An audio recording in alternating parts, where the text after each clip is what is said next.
We will call the meeting to order, and we're going to ask our esteemed clerk to call the roll.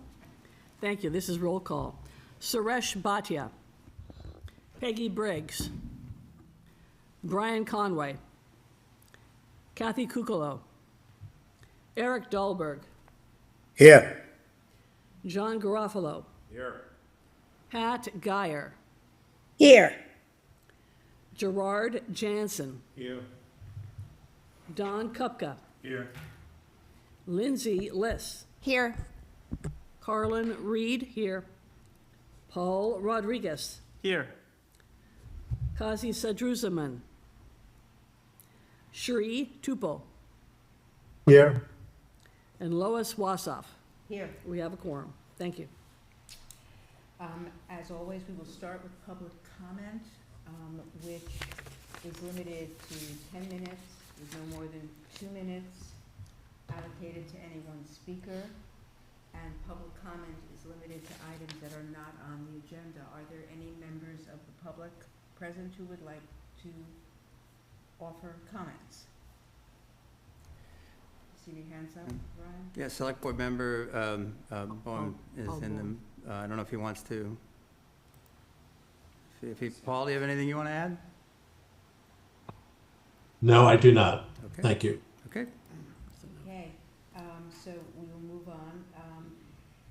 There was no correspondence to include in the packet, so we can move on from that item. And, Can I ask a question? yes, So I've been told by various members that they're sending comments to the select board and to the attention of the finance committee, and I'm not sure if those are supposed to be sent around or not. I've just been asked if we've seen comments, and I haven't, so I'm just asking the question. there was one email that came into the, that was sent to the select board and the town manager, and it was copied to the finance.concord email that I now receive copies of. I did not include it in the packet because it was circulated to the entities that have the authority to respond. It didn't specifically involve anything that the finance committee could take action on. So I look, and that's been the only one I've seen for a while, John. But I look at everything that comes through on that, to that email address, and if it's anything that involves a finance committee responsibility or something that is requesting specific finance committee action, I will include it in correspondence. So now we should move on to the next item, which is the minutes of the meeting that we held on August 28th that Pat and Carlin did such a great job on. They were in the packet. Has everybody had a chance to review them? Any comments or discussion about the minutes? Anybody online have any comments, thoughts? Would anyone like to make a motion to approve the minutes? I make said motion. Okay, Paul? Paul? I'll second that. Gerard seconds.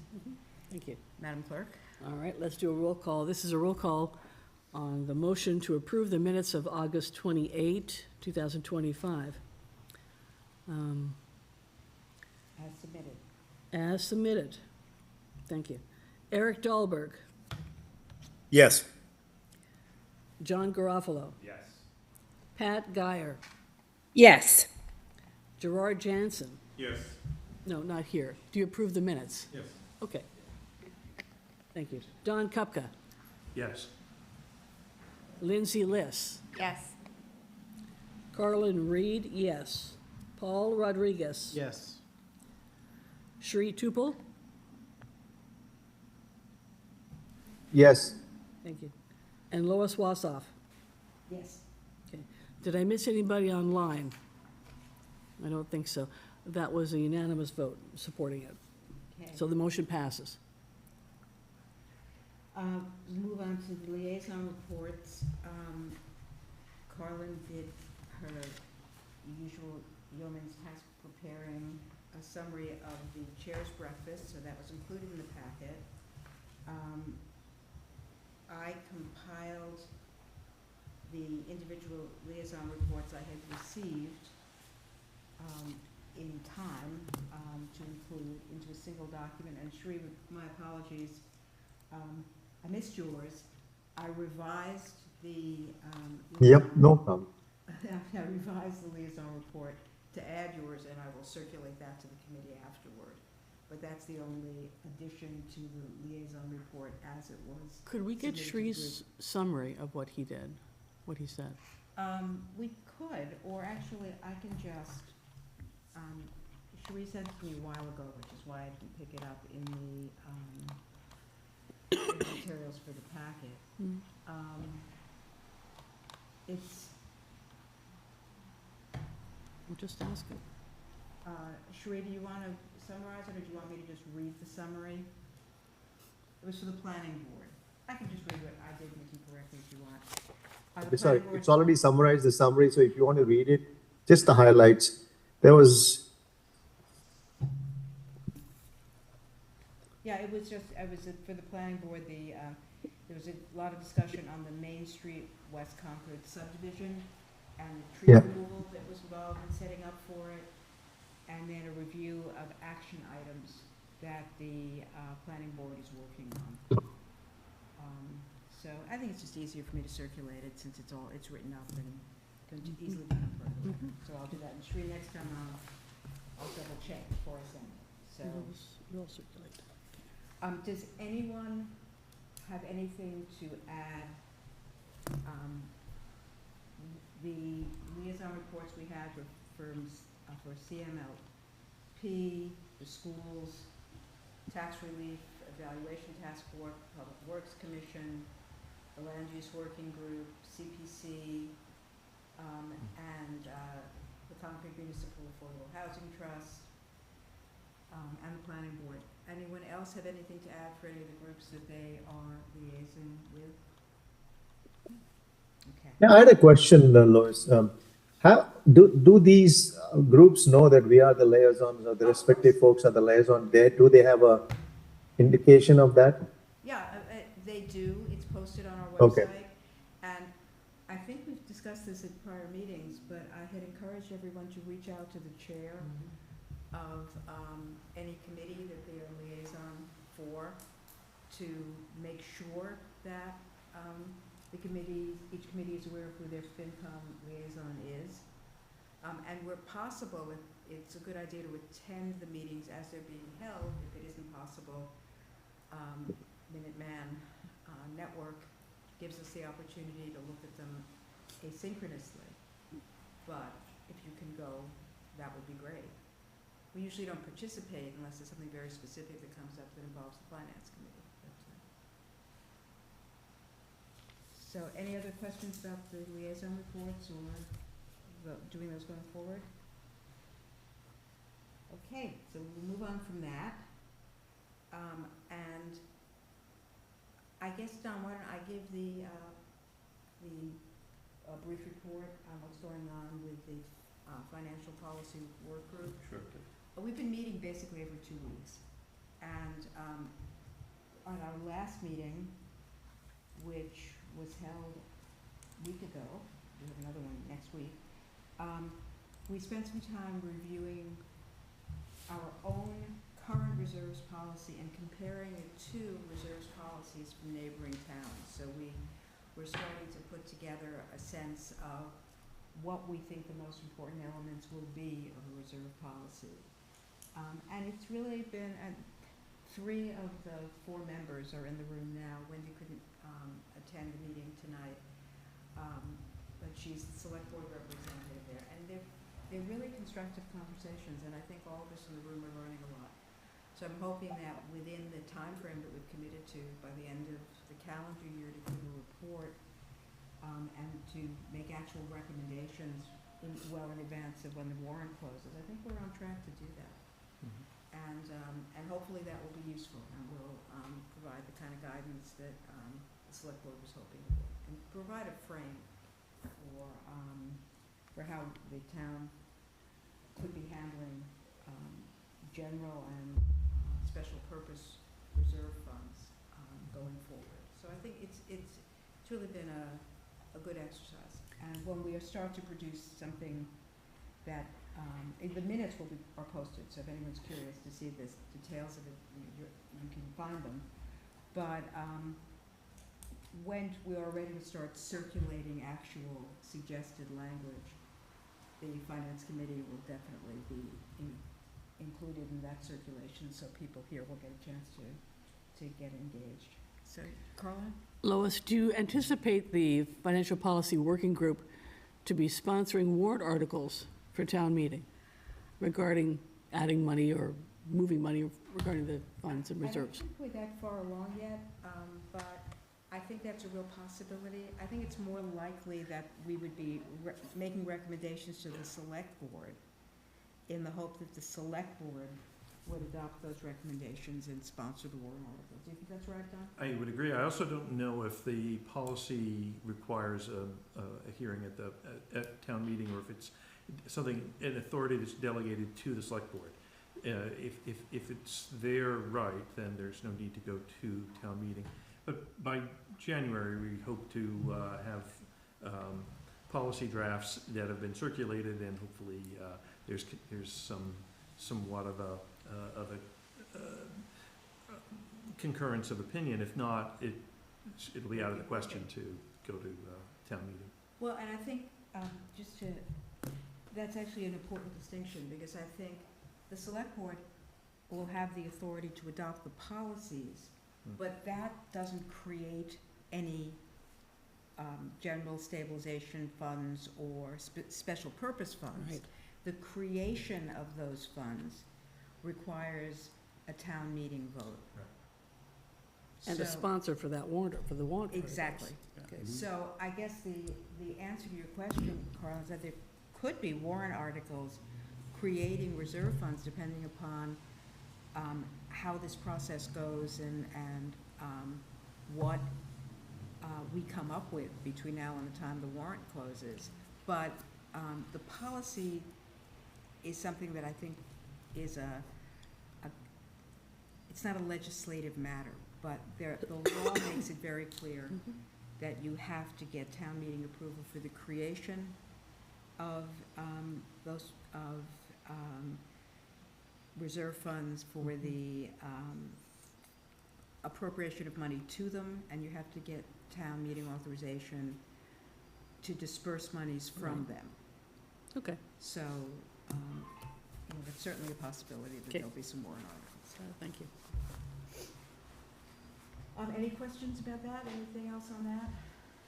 Any public comment? I would just add that Hilltop's presentation to the Finance Committee was really valuable for that working group as well.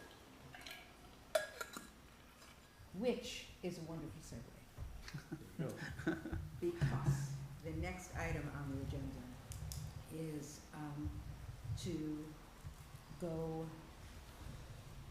to continue the conversation we started at our last meeting, and to do it with the actual copies of the actual presentation that Hilltop made, which Ryan requested from Hilltop, and which is included in the packet. And I know, Carla, you had some thoughts about this, that you wanted to share some thoughts and concerns. So do you want to kick off the discussion? What was I thinking? Well, it's nice to have the actual slides that are presented, I know that much. To be honest, I have not had time to look at this thoroughly, but I'm glad that we have the actual slides themselves. Was there a question I had? I can't think of a particular question just offhand. I have a statement that I thought the strongest thing was, that I took from that was the treatment of our financials and the way that we treat it under Massachusetts law don't always coincide. So like we might use different terms. We might consider things differently based on Massachusetts law, but the auditor will look at it in a different way that doesn't necessarily paint us in a picture that that would make us look negative or in a different way to the auditor. So like that's a good thing. Yeah, and it's good to understand that. I think among the things I thought were really valuable are getting a better idea of how the ratings agencies operate, and specifically Rating what Moody's agencies, yeah, looks it's at. much better term. And so that's helpful. It was, Moody's provided us with information with a snapshot of where we are in terms of debt. How much debt has been authorized, how much has actually been incurred, because the authorizations will often exceed the amount that's borrowed. The authorization comes first, and then the money's borrowed over time. So the fact that the middle school authorization was at the level that it was didn't mean that the town went out and borrowed $108 million the next day. Money's borrowed as it's needed, and if it's never needed, it's never borrowed. It was very useful to have those figures and to understand what our debt situation is as we, go into capital planning and a budget process that will inevitably involve some expectation that we might take on additional debt. Mhm. I remembered now what I was thinking about. I thought it was interesting that we have over $130 million of debt that has been authorized, but not yet issued. So it doesn't really show up in our books yet. And on the process, you mentioned the schools, and schools will not use all the debt that they have authorized. Is there a point, at some point, where they say, we'll finish building the schools, we've borrowed all the money, that's all we're gonna need, so that they then dial down that amount, so that would also appear on an audit, and that would help increase. Yeah, that's a good Yeah. point, actually. Yeah, so the process you'd follow under that circumstance would be if the costs were less than what you had otherwise anticipated, you'd go back to town meeting and ask to rescind the balance of that borrowing, so that to make it official, so. That happens like once a year at town meeting. Yeah, to officially do it. So say in the case of the middle school, I think right now, we're getting to the latter stages of that project, so I think that we've authorized it to about 110 million, but I think probably more like 107, 106 million, roughly, don't quote me, but I think it's roughly speaking, it will be less than that, so as such, if we can follow it where we're only borrowing, we're borrowing up to the amount that we need, but then subsequently to rescind any other unnecessary authorization beyond that. So we'll be probably. So that then comes off the books. Correct. Correct, yeah, that's correct, yeah. Ryan, would you say it's best practice to close out the borrowings we no longer intend to? Absolutely, right. So I don't mean just the leftover balance, but we have one from 2017 of $3 million, for example, that apparently hasn't been borrowed, and then there are a few others. So it's not a lot, but the big authorizations are still hanging out there and do intend to be used. I believe.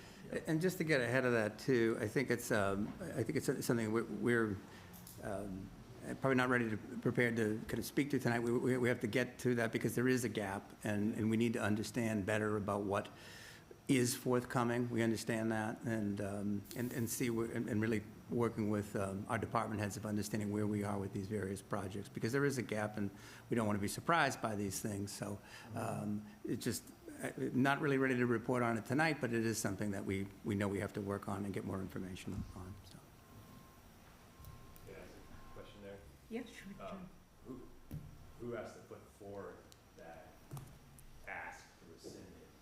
And is it in anyone's powers to say, look, after X number of years, if it's not used, it automatically goes away? Is that possible? So typically, it's the finance department's request to close that out, and as mentioned to Dawn, it is a best practice that we sometimes things languish for a period of time, and you want to clean that up when you can. So again, that comes back to town meeting. We ask them to formally, we're not using it, but it formally allows it to close it out and clean it up off of our books. But that's never really been done. I can hear you. Well, So this isn't a practice that has been used by this town, but maybe it's something that should be. Well, yeah, I mean, John, I've been there 4 months, so, yeah, so I think in talking to Don's point, it's certainly what I've done in other communities, and certainly something we want to be looking forward to doing here as well, so, yeah. So is that something maybe that the finance, the policy working group could propose? Because that would be like a financial policy we could adopt, right, in the town that you'd, that to Probably like, not, Lindsay, or to like. because it's not really I don't think of it as a policy as much as like just a good general practice. It's not, it's not something we necessarily need. Policies generally think about where you want to put money aside and things like that in terms of a Okay. strategy for finance committee, select board, that kind of thing. Okay. This isn't so much a strategy as it is like, geez, we should have closed this out earlier, and, and as I said to John, I mean, we need to, as these things come to our attention, again, I'm relatively new, I want to be able to attack it after that, and, Right. and maybe come back to town meeting this year with some of those, rescinding some of those borrowings if warranted. I think the policies that, at least the initial focus of the financial policy work group is really more at. Yeah. So we're focused on just a couple of sections of what is a much longer document of the town's financial policies. But a lot of the elements of that policy are operational rather than strategic, and I think this falls more into the operational Operational, category. yeah.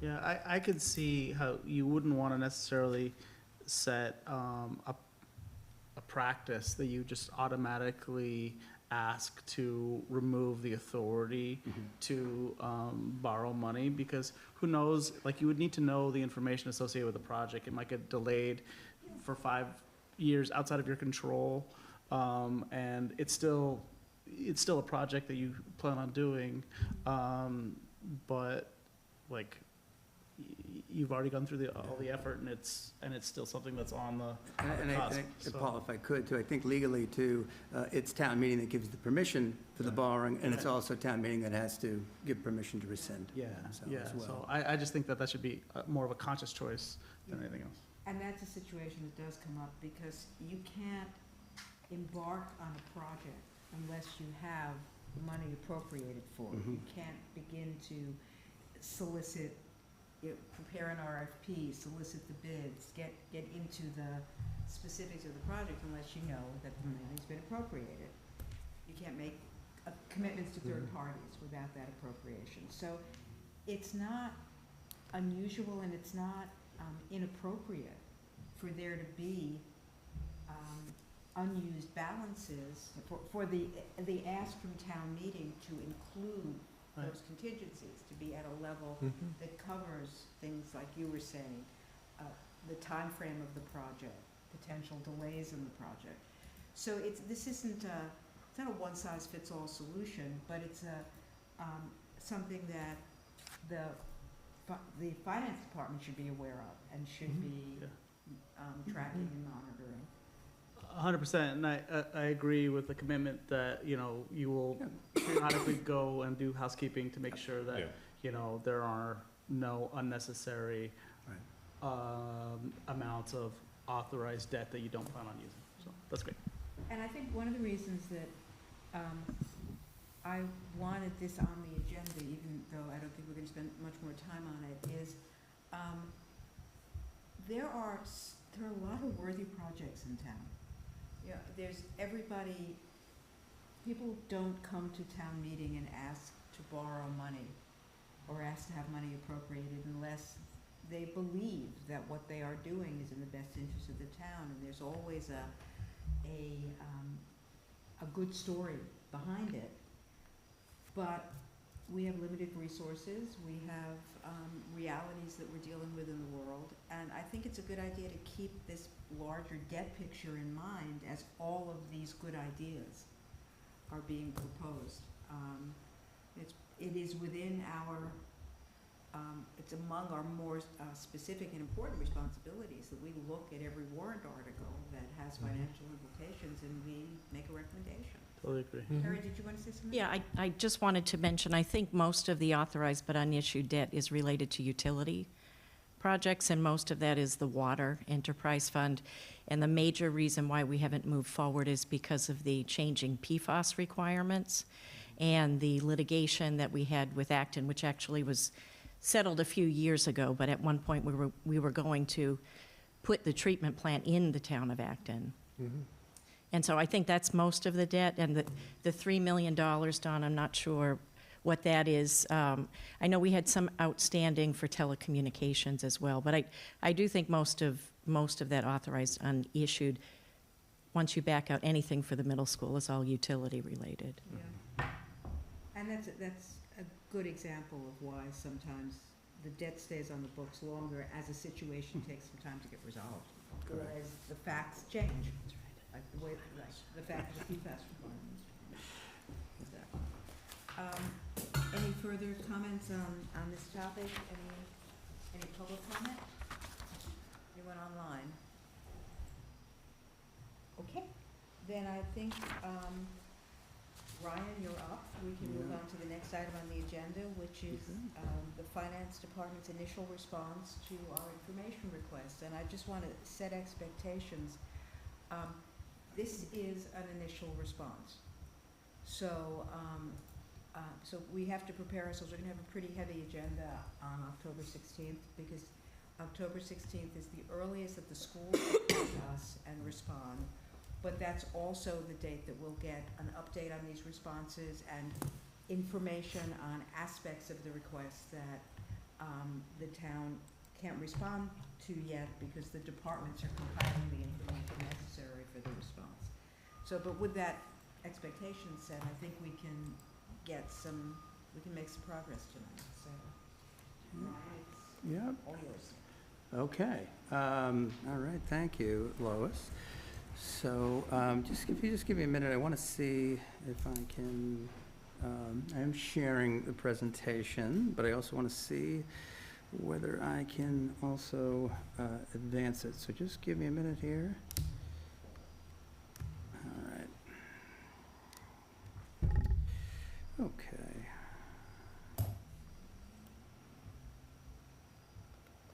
Ah, there we go. Look at that. All right. So, okay, I'm going to stand up a little bit. Sorry to block that view here.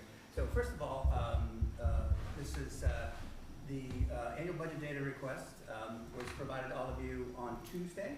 So, you should have that. I know Carrie shared it with SMT and with the select board this evening as well. So, first and foremost, I want to thank Zach and the members of my team for helping me put all this together. A lot of work to be able to put all that together. I'm good. It's for the Zoom. Recording. Okay, that's great, okay. Thank you. So I got a mic, all right, great. So, all right, well, if I can't use two hands on this, then this is multitasking, I guess, right? So there you go. So again, my thanks to the team on this one. So, as Lois mentioned too, this is the first take on providing this information. I would note that we are trying to prepare for a budget in July of 2026, and it is now September. So we're doing really good along those lines. So just to give everybody a quick overview of what we're going to be looking at here. So just wanted to go through the budget schedule, talk about then the capital budget, to go over the operating budget, a quick overview on where we are with that. Kerry had provided an update to the select board. I believe it was their last meeting. I don't know if it was their last, but we're going to talk a little bit about that. Going to look at the budget projection, and then also discuss projected changes to the non-budget guidelines, give a quick take on pension and OPEB, and then finally an overview of town reserves. So, okay, calendar. So this is just kind of a reminder to everybody. It's a little bit of a mix of the Finance Committee and Finance Department's calendar over the next few weeks and months. So September 30th, we are closing out our operating budget, and it's so that's kind of an important day for our office. We're also closing out the FY25 budget, so we have to take that step in this process to then, once that happens, then we can begin to provide that to DOR and be able to get a free cash figure for our annual town meeting. October 16th is your next meeting. We're meeting twice in October. And that is when I believe we're going to be talking with the schools. So they'll be providing their data response on that. October 30th, you're going to be talking about meeting and talking about guidelines again. And October 31st, for me, is the submission of the balance sheet and other reports to DOR for the free cash certification. So that's the part of the FY25 closeout process of what we have to do on our end. November 17th, a very important date. That is a tax classification hearing with the select board. So our assessor's office is working hard with the Board of Assessors to be able to be prepared for that. November 20th, that is going to be your next meeting where you're going to be talking about capital planning forum. So I'm presuming some of the information we'll be presenting tonight and looking at that, you'll be discussing at that time. December 8th is your tri-board capital planning forum with the select board joint meeting, as I understand it. So we'll be taking, I don't know if it will be taking place here or in the back room here at Town Hall. December 11th, Finance Committee meeting again. That's again when you'll be talking about your regular meeting and the guidelines. So I'm not sure, is the 11th the day, is that the point when you're supposed to be voting on the guidelines at that point, or? Our deadline for the guidelines is the end of December, so I think Okay. the goal was to vote on final guidelines December 11th. December 11th, okay. I know we had a little room to push it back, but we can't push it back much more than a week because of the holidays. All right, okay. And then, so basically for the month of December, our team is working to finalize the capital and operating budgets. In March, that's when we have our public hearings on both the capital and operating budgets, and April 27th is when we have town meeting. So that's basically just sort of a sense of where we are and where we're going to be going over the next few months for everybody. Okay. So we're going to start off with our capital budget. I put this qualifier in here. This information is yet to be vetted. Not all of these projects are going to continue forward. They may change in some way, shape, or form, but we wanted to present to you sort of the unvarnished submittal in terms of what was provided for it. So as a reminder, we have tiers here in Concord. First piece is the capital outlay. It's items, generally speaking, from $0 to $10,000. That's in the operating budget. Tier 1 projects are between $10,000 and $250,000, and we fund that generally via cash. Tier 2 projects are projects between $250,000 and $2.5 million. That is debt that we issue, but it's issued within the levy. So Tier 3 projects are a final set of projects that's projects over $2.5 million. That's typically excluded debt and would require some sort of debt exclusion vote associated with it. So the general overview of where we are with the 27, capital outlay, again, those are items in that $10,000 range, roughly about $200,000. Tier 1, about $3.5 million. Tier 2, 8.3 million, and Tier 3 is 0. Part of that is because as we all remember, we had approved, the town had approved of a $2.5 million debt exclusion for road pavement management. So that's where a lot of those efforts are going to be put into and spending under that. Finally, CPC projects, about $500,000 in CPC projects or CPC funding that's been proposed. It does not mean that CPC will in fact be funding this. All of the applications, I think, are in and will be starting to be evaluated to be considered.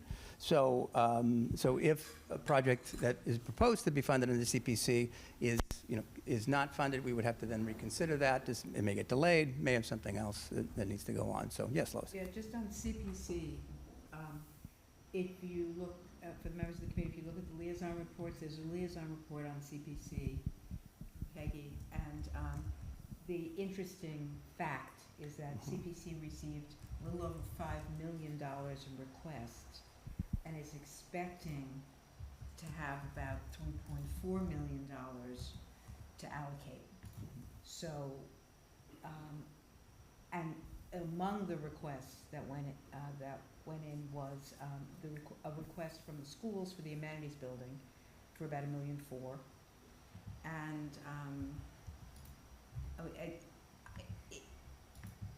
and I think about $880 in for affordable housing.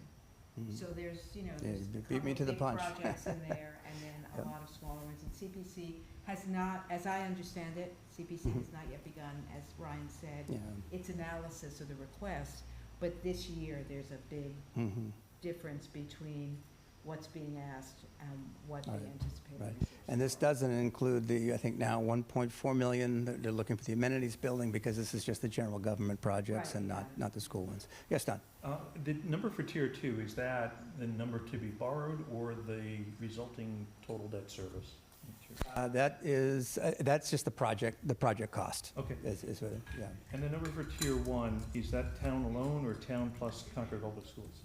It is just town. So we've, I think, we've been, we're working with the schools. They're going to be submitting, as I understand it, we've been in contact with Bob, and Bob is going to be, is still working on the capital submittal. And so my guess is you'll be seeing that at your next meeting, which in October, that they'll be, they'll be providing both the operating and the capital at that time, I believe. Yeah.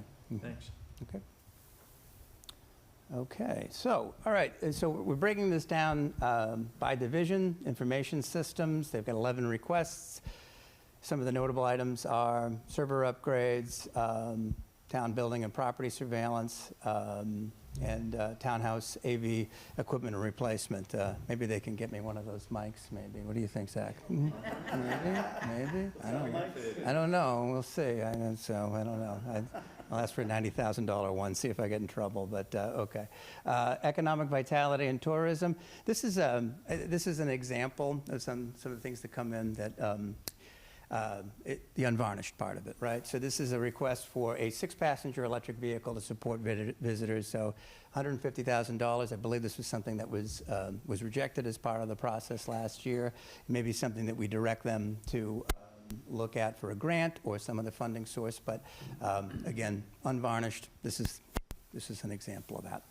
Assessors is also looking to step up their, or fund their next recertification. Recertification happens, I think, every 5 years. So this is the time in FY27 when they're going to be having to go back up. Yes, Caroline? Ryan, with the assessor's request for Tier 1, I was looking at the reserve balance. That's 2.7 million already in the overlay account.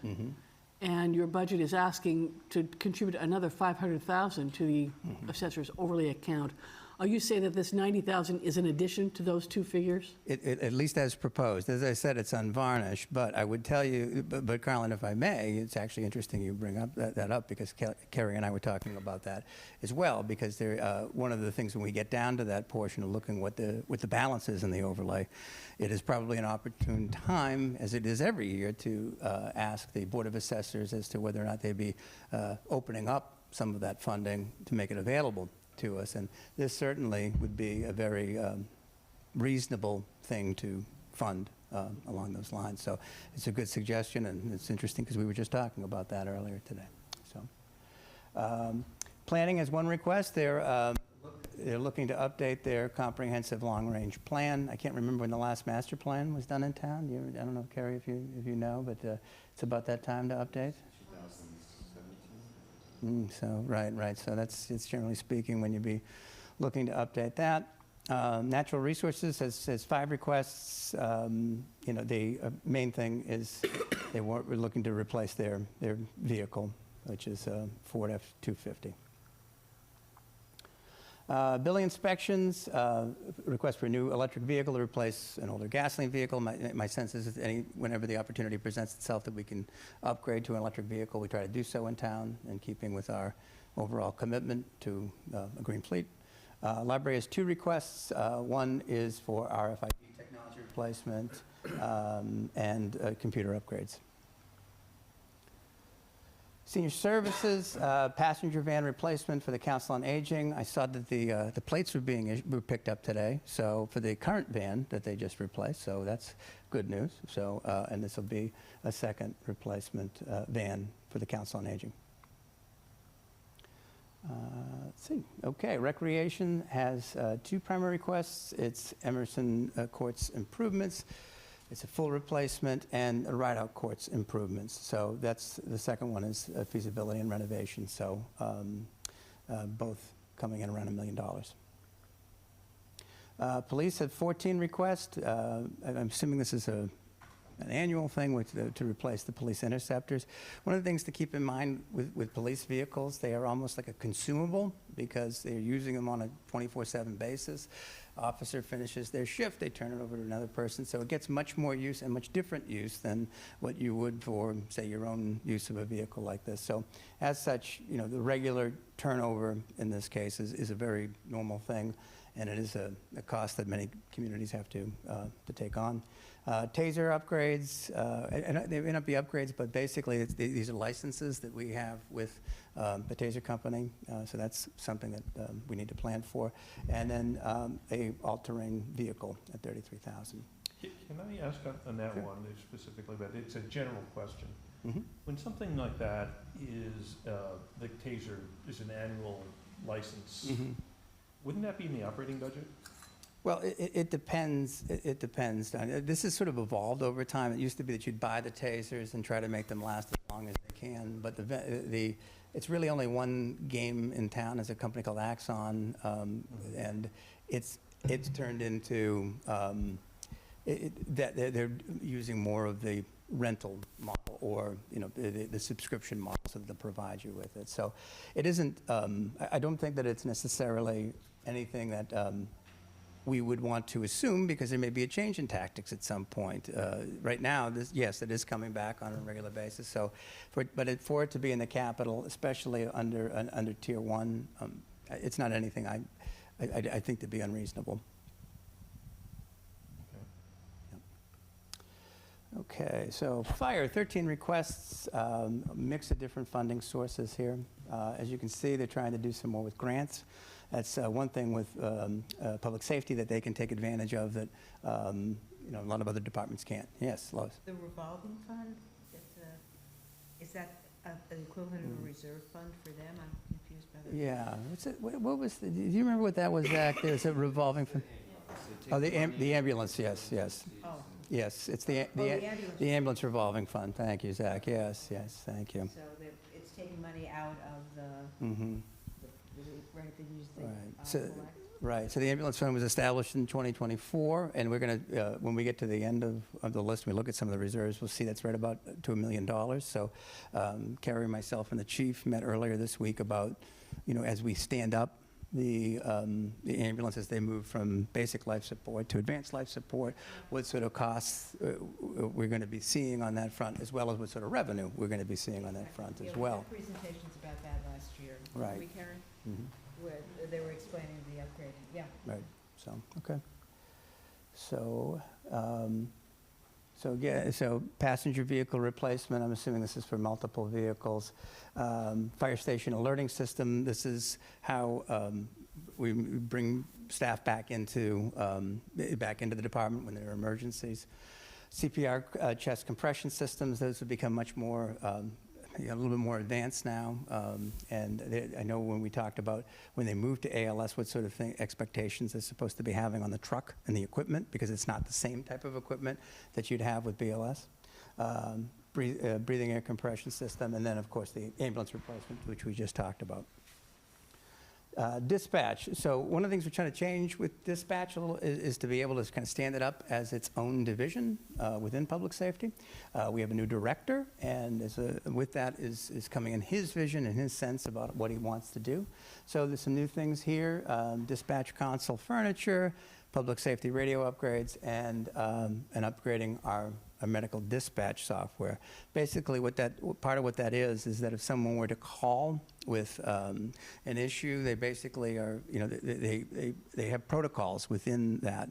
What's the age of this person? What is their ailment? Are they having problems breathing? And then if you say, as you respond back to that, it's assisting the dispatcher to provide immediate assistance to the person who's there at that moment before medical staff is able to get there on site. So it's a really valuable tool. Yes, Carlin? Does this dispatch serve the police as well as the fire It and the does. ambulance? Correct, yes. It's all of those, it serves all of those parties, but this specifically is related to ambulance service. Facilities, we've got 3 requests. Notable requests are Peabody School funding and renovation. And the other piece is our standard, I think this has been a bit of an evergreen item, $750,000 for general building repairs and renovations. So I will look to Carrie to assist me on this, but this request for the $2.5 million falls just under the Tier 2 window. And the thinking there is to be able to get the school ready. This is almost like a phase 1 of what we're looking at the Peabody School, and getting the building prepared essentially for the one party which we know will be moving down there, which is facilities.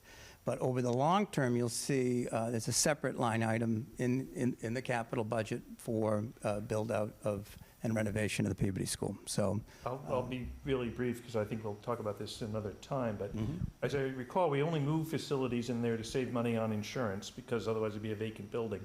So we certainly can't spend $2.5 million to do that. That doesn't make any sense. This is where I turn it over to Carrie. Yeah, I'm happy to provide some comment. So this is a placeholder item. The Land Use Working Group is working right now, and they are going to make some recommendations on the future use of municipal buildings and lands. Because of the timing, this is a placeholder. I'm not sure that this will stay, because we don't know for sure that we are going to move to the Peabody School. There's a lot of interest in that for consolidated municipal, but again, it's very early on. So we do have facilities in. We have a $70,000 special appropriation for that, and that is the full cost for fiscal '26 for that building. So again, this is just, it's a placeholder. It probably ends up getting moved out, even if the thought is that we're going to keep Peabody for some municipal consolidation. I just want to remind everybody that we were all told that the school it was not cost effective to renovate that building, and that's why we needed to build a new one. And that the building would be torn down or sold for redevelopment, and the funds would be used to reduce the total debt service for the middle school. So I think we have to weigh the cost against that baseline, which would be, say, a $10 million income to the town for whatever other use we might have. Yeah, and that is the work that the Land Use Working Group is, that's the body of the work. Thanks. Yeah, again, it emphasizes the other point that this is the unvarnished piece, that so what we're presenting again. I'm only looking at it from the financial side, not the use. No, understood. So, okay. The CPW engineering, there's some larger items in here that we want to highlight. First is looking at traffic improvements. There's one at Commonwealth Ave and Laws Brook Road intersection, as well as other traffic improvements identified by the ongoing transportation study. So this is a bit of a placeholder. Right now they have a consulting firm that's helping them sort of direct and find high priority traffic improvement projects to focus on. So the hope would be that this would be part of that funding source for when that report, which is currently in progress, identifies some solutions. Yes, Colin? Is this part of the Public Works appropriation that we approved at town meeting of the 27 point whatever it was? So I think this is a little different, because this is specific to traffic. So this is about, more to safety. So this would be, I think this is separate from that, Colin. So this is not going to be part of it? But this was cited in that, warrant article. So I think this one, we should definitely check with Public Works. Okay. This corner was brought up a couple of times. I think. And it was definitely, I don't remember the specifics of it being in the warrant article, but it was certainly in the presentation. As an example. argument that was being made in support of the vote at the ballot. Okay, I think it noted. I think it's something we can follow up in our conversation, so. It's a good idea to keep an eye on this, Right. make sure, Appreciate the feedback, that's helpful, okay. Let's see, then $850,000 for culverts, bridges, high priority culverts, include Barrett's Mill Road and Minot Road. Parking lot rehab, basically the DPW campus, they're looking to basically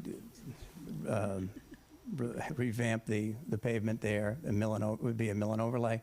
traffic and signage, 3 signal upgrade projects at Main Street, Baker Ave, Cottage Street, and Main Street, Pine Street, Church Street, and Sudbury Road and Route 117 intersections.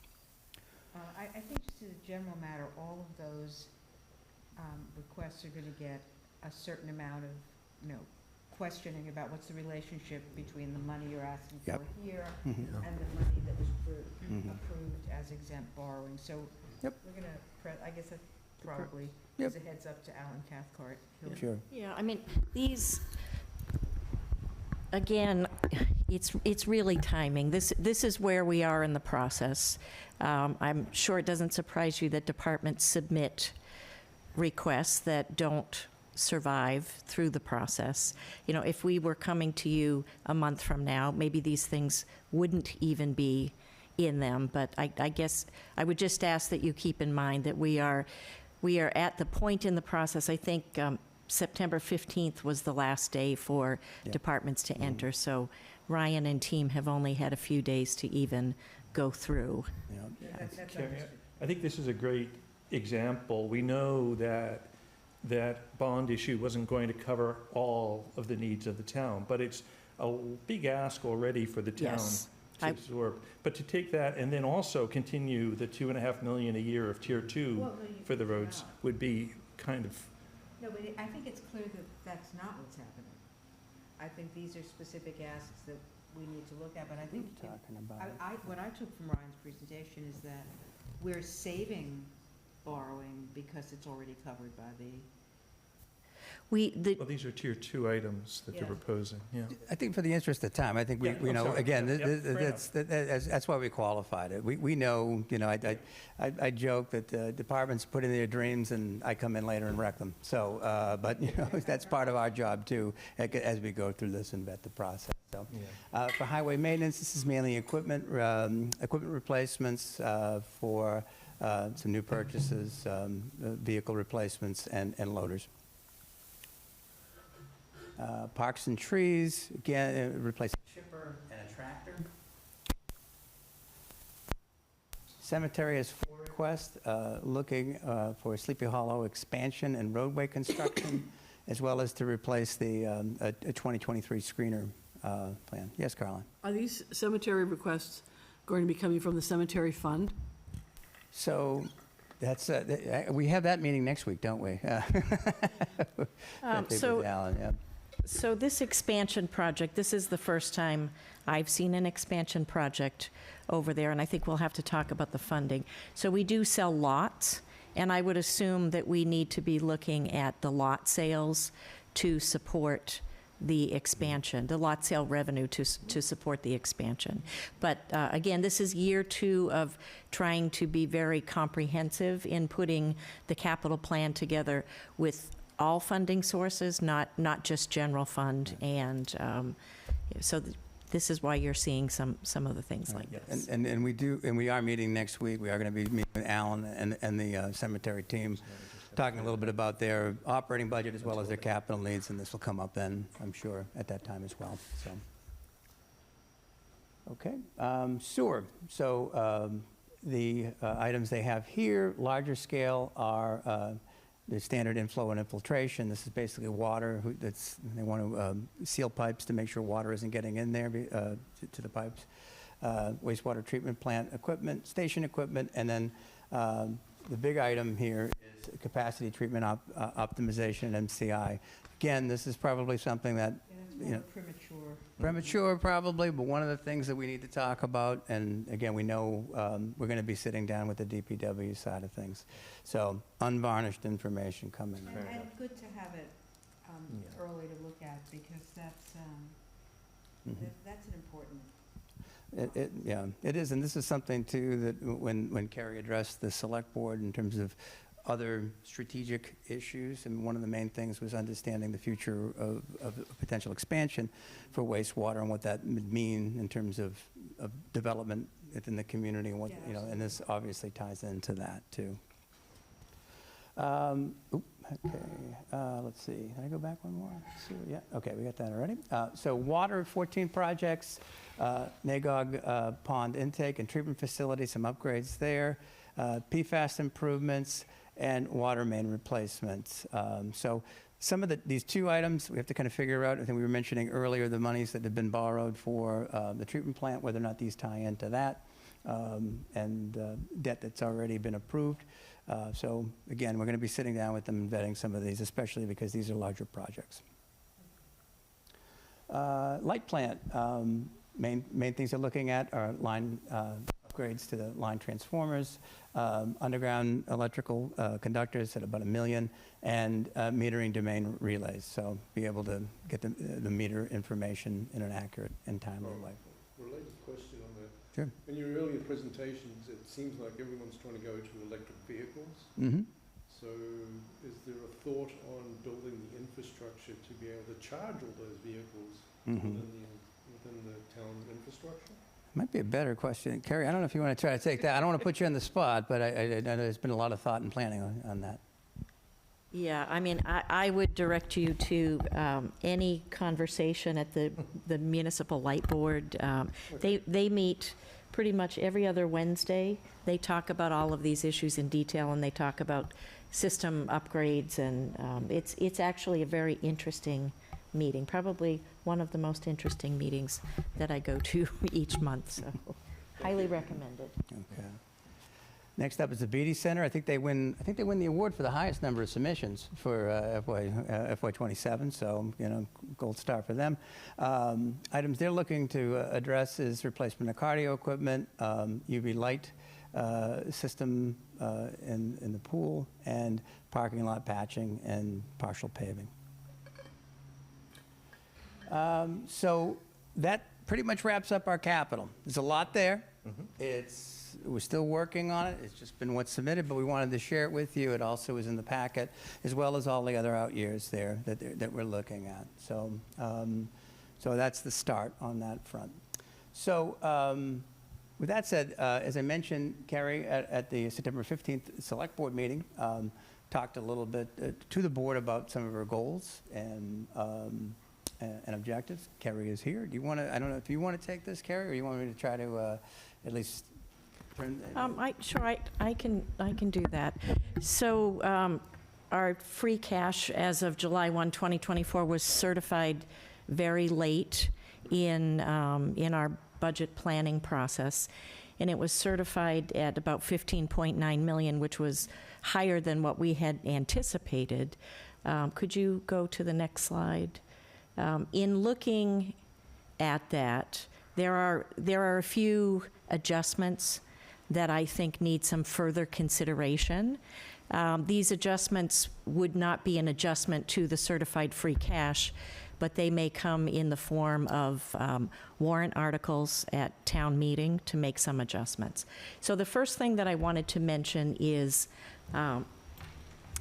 we have a grant deficit in our CARES grant. This is one of the COVID pandemic grants from back in fiscal '22.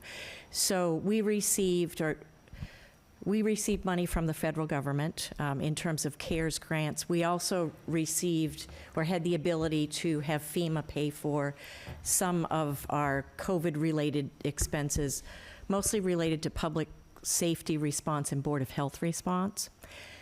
So we have a total of $838,000, which is in, oh, I'm sorry, not 838, the 602, which is not on there. I see. So yeah, that's right. the, 603. I was just looking at it earlier. The grant deficit is about $602,000.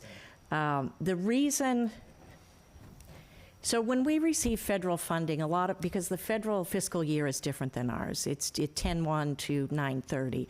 So in any given year, we can have deficits in our federal grants.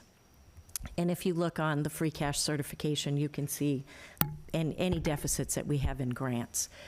And the state usually gives municipalities 2 years. But after 2 years, if you haven't received a grant reimbursement, the thought is that you're not going to receive that grant reimbursement. So with this particular grant now, and this is coming up now because we are just completing the fiscal '24 audit. Again, there's $602,000 in unreimbursed grant expenses. But we closed our fiscal '22 budget with $838,000. So had we known when we closed the budget that those expenses wouldn't be reimbursed, we would have transferred them back to budget. But that didn't happen because they were federal grants, and there was still an expectation when we closed that year that that money might be coming back. So that $838,000 is sitting in that free cash certification. It's actually, it would have been in the prior one because it's that old. So we will need to ask town meeting for a free cash appropriation to close that grant deficit. But again, we had money in the budget, but because of timing and an expectation, that account was left open with the thought that we would get that funding back. And I think that needs to be addressed before the FY '27 tax rate set, or otherwise it's just going to be raised in the recap. So Yeah, the FY '27. So they're actually giving us three years. Yeah, so, Three but there years is a on that deadline one. because it doesn't go on Yeah. forever. The second item has to do with the insurance reserve fund. So the town of Concord has its workers' comp and police fire injured on duty programs self-funded. And so because we have a self-funded plan, we're allowed to have an insurance reserve fund. And we have, later in the presentation, you'll see that the current balance is about $2.1 million in that fund. We have stop-loss insurance for both of those programs, and they range between $500,000 and $600,000 per occurrence. It just, they move around based on the price.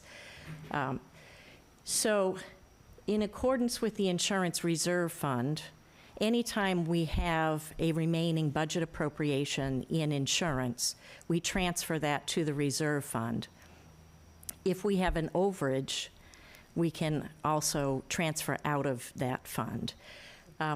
We had 500, actually I have this in front of me, we had about $527,000, I believe, at the end of fiscal '24 left in insurance budget appropriation that should have been, according to the bylaw, should have been transferred to the insurance reserve fund, and it was not. So that is sitting in free cash.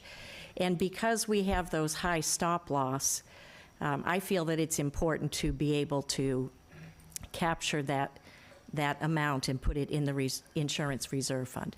Now, we have a long-standing project with our actuary. I asked, I don't know, it feels like at least a year and a half ago, for the actuary to tell us, based on these insurance programs we have in the stop loss, how much should we have in the reserve fund? And we have to get back on that. We've typically had between 2 and maybe as high as 3.5 million, and that's always been good, but that doesn't mean it's the right amount. And I'd like the actuary to tell us what we should have, and maybe the reserve subcommittee will take that up as well. So that is in free cash. There's also, there was a closeout of about $535,000 of capital outlay. Our capital is approved as we have a separate capital article. And so that doesn't close out the same way the fiscal year budget closes out. But that amount was closed out, was released to fund, to free cash. And that may have been okay, because we're still working through those projects. And if that was the total that was remaining of unspent, because things came in less than what we expected, you would close that out. But what we would do is we would use that as a funding source to offset the current capital. We would transfer, and you might recall, when you look at some of our capital articles, you might see that we transfer from prior appropriations to cover capital. So that's been the practice. We're still looking at that one to make sure that we didn't close anything that we shouldn't have. But if all of those closures were appropriate, we may ask as a funding offset to the fiscal '27 capital to use that amount of free cash, or we may not. So, Carrie, if all those adjustments had been made, what would free cash have been? Well, it would have been about 13.5. So it still would have been Some more than we were higher. expecting, because we were Yeah. expecting something around 10. Well, I know 10.9 was the number that I remember hearing Yeah. a lot, but there was a range maybe up to 12. And the reason really is on the revenue side. We have had the benefit of a lot of bond money related to the school project that we have had and received investment earnings on that. And under Mass General Law, it's a general fund receipt. And, you know, we don't budget for that level of investment earnings, but that's where a lot of the excess is coming from. Good to know. If we're going to be sending in our, seeking a certification of free cash in the end of September of this year, when do you expect to get the certification back? Yeah, so it depends on, you know, where we are in the queue with DOR. But, you know, we need to do whatever we need to do on our end to be able to prepare for that, Carlin. So I don't really want to commit to anything right now because I don't know what the situation is with DOR, but I want to try to commit on the things that we have for the calendar that, you know, and the targets we had earlier. Yeah, and it's earlier this year than it was last year, right? I believe so. I wasn't here last year, but I would guess from the fact that we didn't get free cash certified into such a late date, Yeah. that's part of what this is intended to do, because if we have free cash earlier, it allows us to think more in terms of, you know, for our capital plan and what sort of needs we Right, have there. we can So having plan that better. figure earlier is always better. Yeah. Thank you. Yeah. So, okay. Yeah, this is the next one. Salary reserve. Oh, the salary reserve. So there's one final item that we are looking at still, and that is a salary reserve appropriation that may have been prematurely closed out as well. So we're still looking at that. So again, if all of those adjustments were made, it would have reduced free cash to about 13.5, still a very solid number. Yeah. So, It will have to be figured out before the warrant closes, because so we're gonna know where all of this is by sometime in January, because we're gonna need to, if these are gonna require warrant articles, you're gonna have to yes, know what the actual numbers are. yeah. Correct. So I think Ryan has put together a number of slides on the strategic issues. That was one of the items you asked us to address.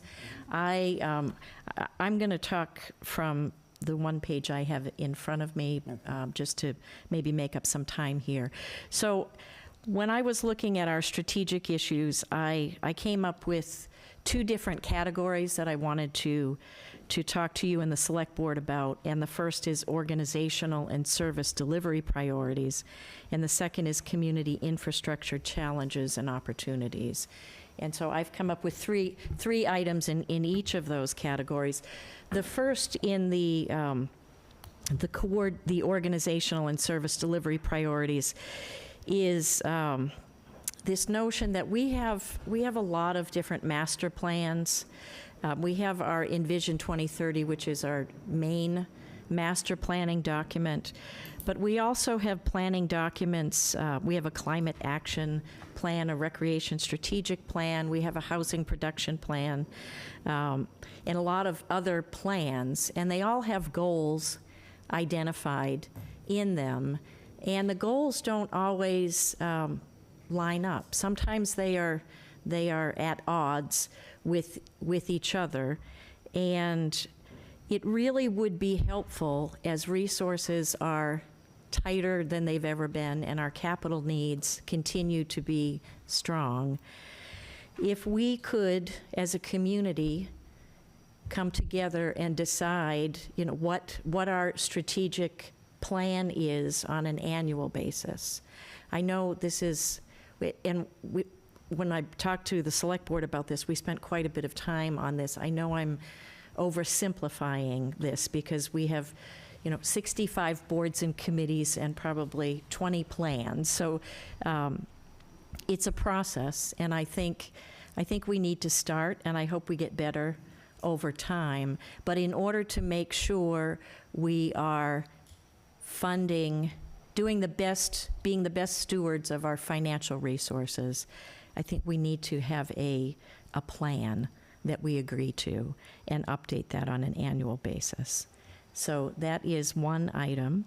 The second I identified is sustaining core services amid rising demands.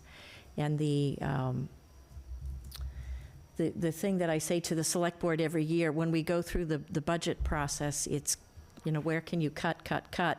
And then we flip over into July 1st, and it's, well, what about this new thing, and this new thing, and this new thing? There are a lot of demands for services. And, we started talking last year about the potential to make a minor modification in library hours, and there was a very strong reaction to that, right? One of the things that we did was we cut our full-time sustainability director. There was reaction to that. We made cuts in our seasonal ranger program in natural resources. This is an individual or two individuals that kind of patrol the trails that we have and make sure that they are in good shape. We cut that. We've heard about those things. And so just trying to understand how we can withstand these cuts that we need to make. It's great when we can easily identify positions that we can cut or other savings. I think we did quite a bit of that in fiscal '26. I think we'll do some again in '27, but I'll talk in a minute about some additional positions that, they may not get filled, but from my perspective and the perspective of the senior management team need to be filled. And then the third is workforce and succession planning. So this is something I think every municipality is facing, probably every business is facing, where just trying to find the right people to fill positions. So those were the three organizational and service delivery priorities. And then the three infrastructure challenges and opportunities, the wastewater treatment capacity. And if you've tuned into any select board meeting or Public Works Commission, the MCI Concord, everybody is talking about wastewater treatment. So that is an issue for us. Redevelopment of MCI, and then municipal facilities needs. And so those were the three items there. And the personnel. Oh, okay. Yeah. So I also wanted to talk to you, one of your questions were areas of planned employment growth. Again, these are things that we're identifying. It doesn't mean they're going to make it through the final round of our budget recommendation. But the first is in the area of public records. We have, you have, no, okay, I'll go with police command. I'm looking in a different, okay. So in our police department, we have a need for additional staffing in the command structure. Our command structure right now, we have a police chief, we have a captain, we have 2 lieutenants, and we have 6 sergeants. We have, as you can imagine, the police departments across the country are dealing with a lot of issues that they have not traditionally dealt with. We have more and more events in town which require some pretty intricate planning for safety. You might be surprised.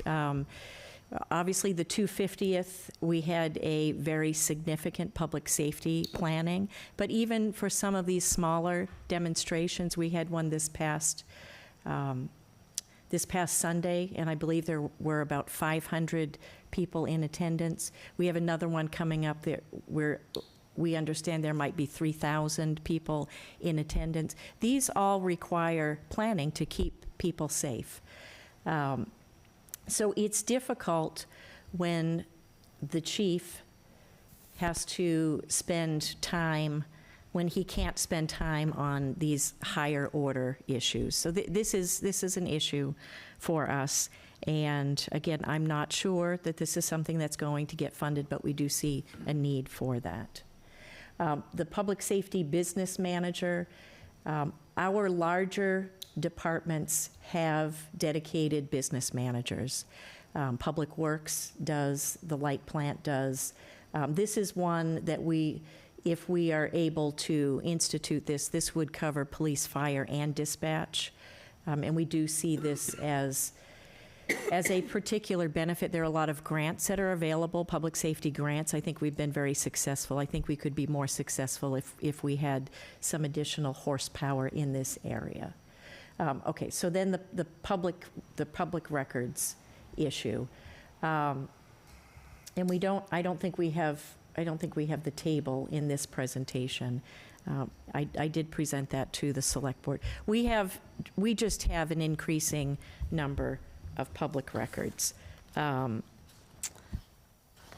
me see if I don't know if the presentation, did the presentation have the no, I don't think it did. I don't think it did, yeah. So but- we are averaging this fiscal year more than 5 public records requests per business day.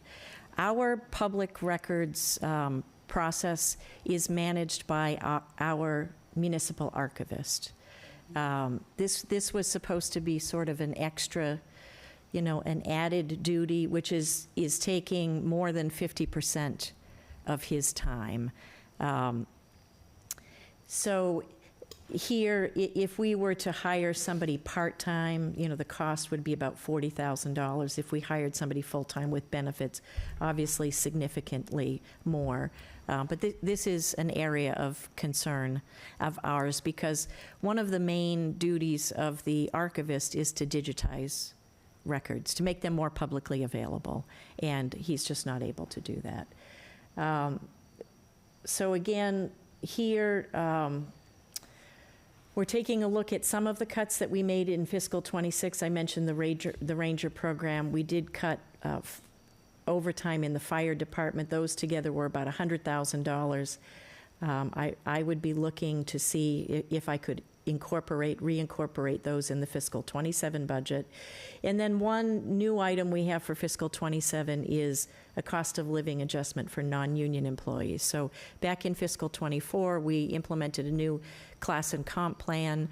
The group we worked with said this plan should last for about 5 years without needing to make any cost of living adjustment. We're finding in '27 we need to make a cost of living adjustment, so that will be a new add to our budget. Karen, Yes, is that in addition to the merit pay program? yes, yes. And then the next item, the Peabody School operational costs, I did already mention. We have the special appropriation in '26. We understand in '27 it needs to be incorporated into the budget.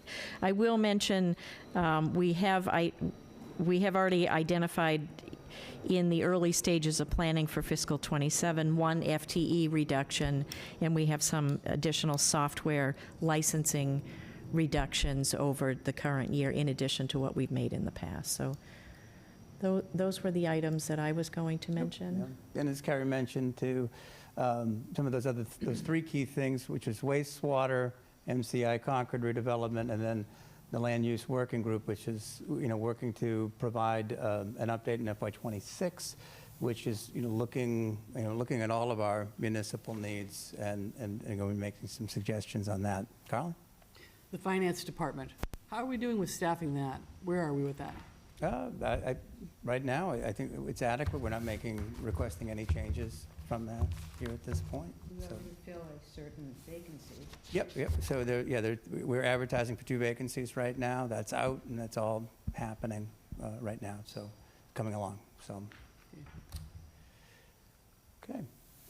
And then the other thing was Warner's Pond and Giroux Park, too, I think. was Oh, also, just, yeah, so this is a new item for us, that the Natural Resources Commission is putting together a new group that will be actively managing the Warner's Park, the Warner's Pond. And we expect that there will be some costs associated with that that will be new to the budget as well. Okay. All right. Thank you, Kara. Okay.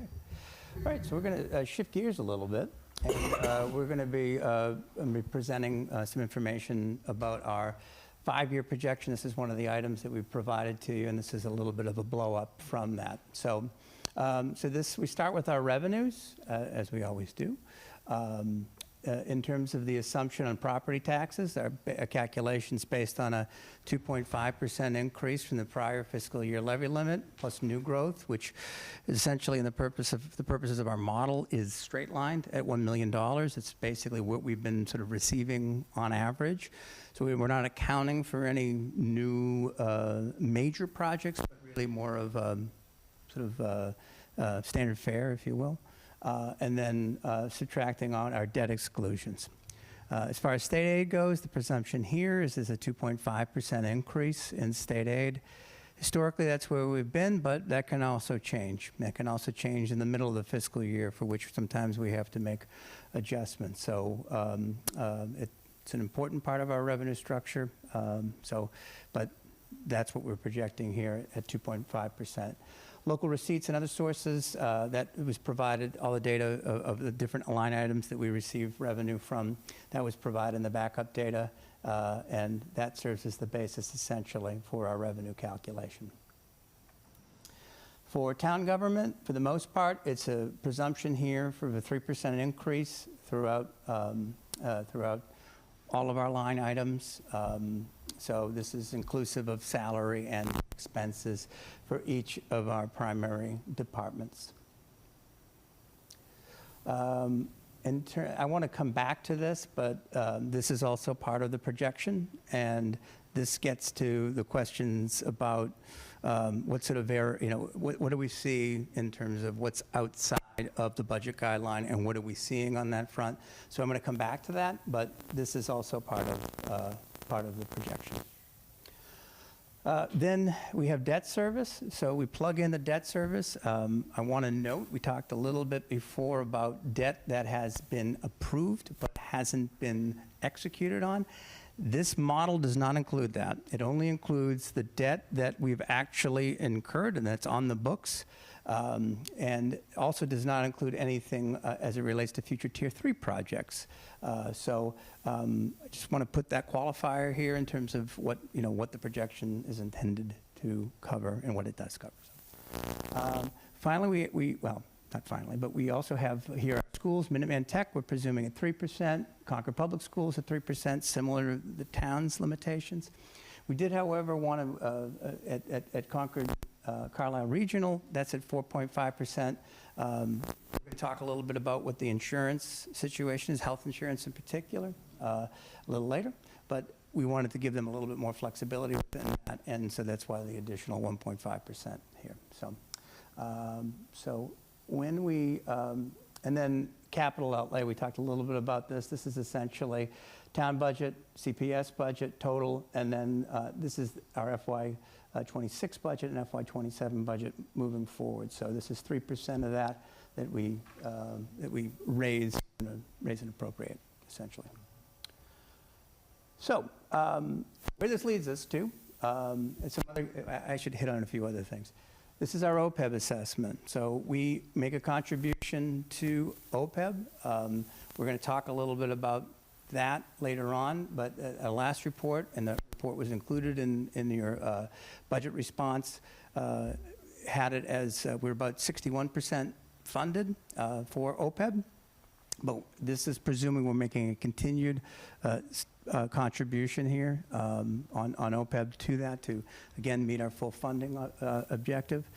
Carlin, we talked a little bit about the overlay before. We're continuing to plug in 500,000, but I think the balance right now is over 2 million. So that's something that typically when we enter any of these processes, we go to our board, go to the Board of Assessors and ask them, based upon the cases that they have before the ATB and other things that they're seeing, whether or not they need to be, if they can release any of that for other town uses. But this brings us, this is FY26, this is FY27. So I'm highlighting the section here for the out years because this is showing a deficit. So the spending deficit is just based on this projection. It is always fluid, it's always changing. So we do have what they call in the state the unused levy capacity. So if we do start overspending, we can dig into that unused levy capacity.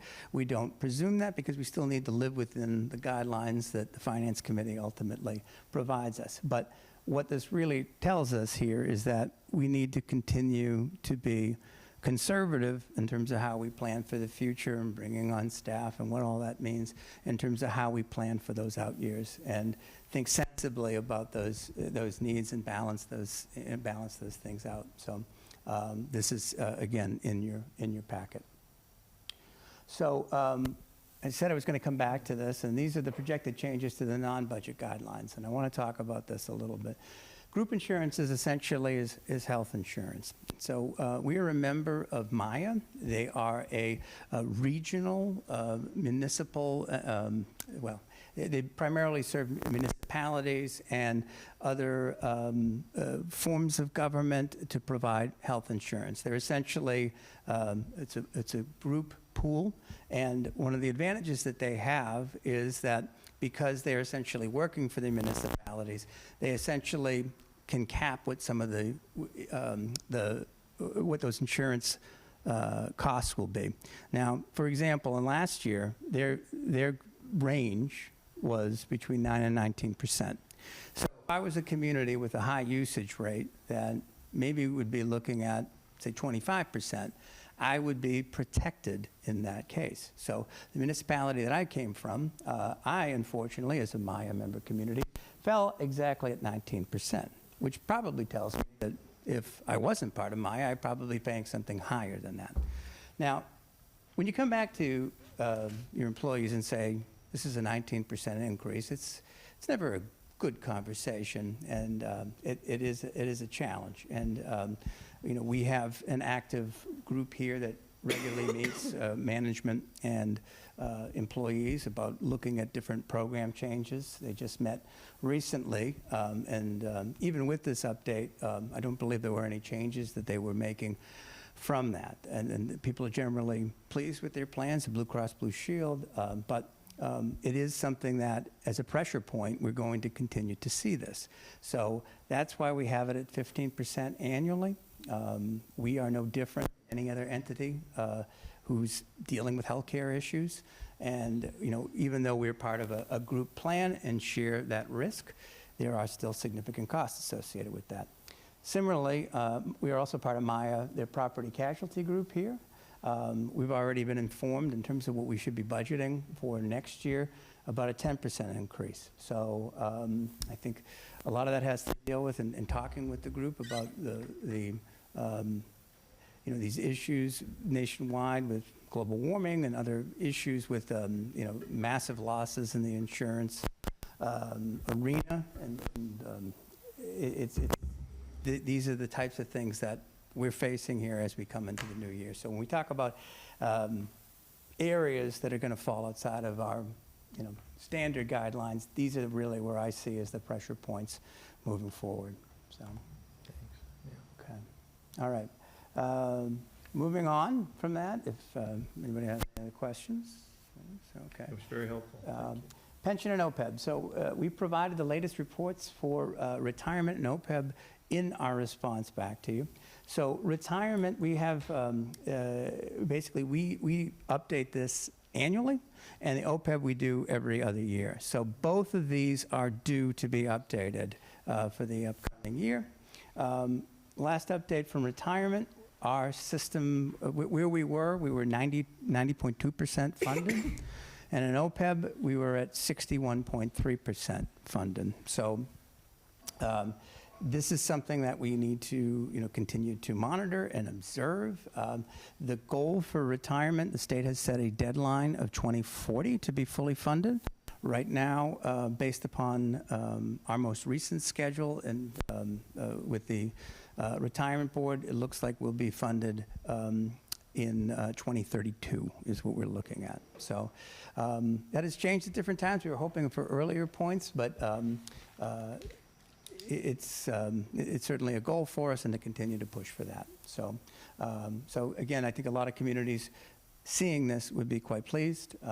And I'm optimistic that when the OPEB report comes back, we're going to be in an even stronger position than where this was here based upon current returns that we're looking at. Yes, Carla?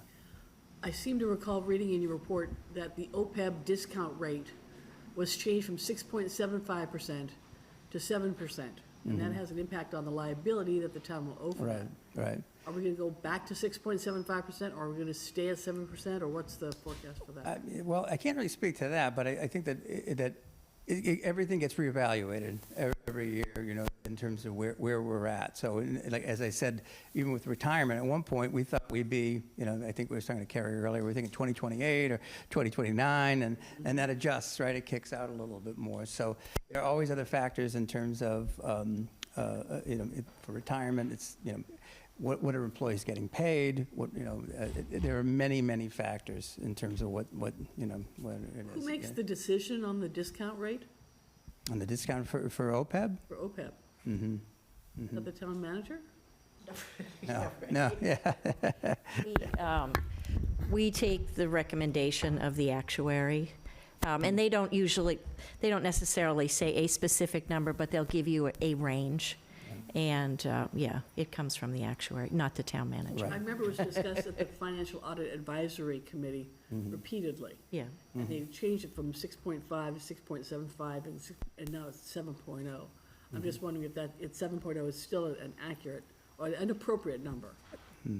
I think the actuary report for OPEB is going to be coming back, Carl, and we'll see what it's going to be at that point. As I said, that was the recommendation at that point. We've generally followed it, and we'll get an update soon. So, and just so I get ahead of this, because I know this question will be asked, we still do not have the fiscal year 2024 audit back in. We were told we will have it by the end of the week. Tomorrow is the end of the week, but when we have it, you'll have it. So just to let you know. That was a question, thank you. Sure. I'm starting to get used to everybody's. So. Okay, so now we're going to move on to some of the funds that we have available, and this was a bit of a deep dive on my part to address your questions, but also for the subcommittee that we have working on this. I'm sure this will be for Lois and Dawn, something that we're going to be looking at and understanding the breadth of the different funds that we have. So. First is revolving funds. This is something that's appropriated each year. Well, I don't say appropriated, but approved by town meeting. And what town meeting approves is the various spending limits. Our newest revolving fund is the ambulance fund. It was approved in the 2024 annual town meeting, and currently is a spending limit of $1 million, and the balance as of September 18th is just over $1 million. As we talked about earlier, this is be a funding source for our ambulance. It's also going to be a funding source for some of the activities as we again graduate from BLS to ALS and make our way through on that front. So these are the current balances for that. So another reserve fund we have is the what some people informally call the Finance Committee Reserve Fund. So there's $200,000 in the operating budget that if we want transfers made, we would have to come to the Finance Committee to ask that a transfer be made from one line item to the other. Typically, it's this is your money, and how you then reallocate from that based upon the requests.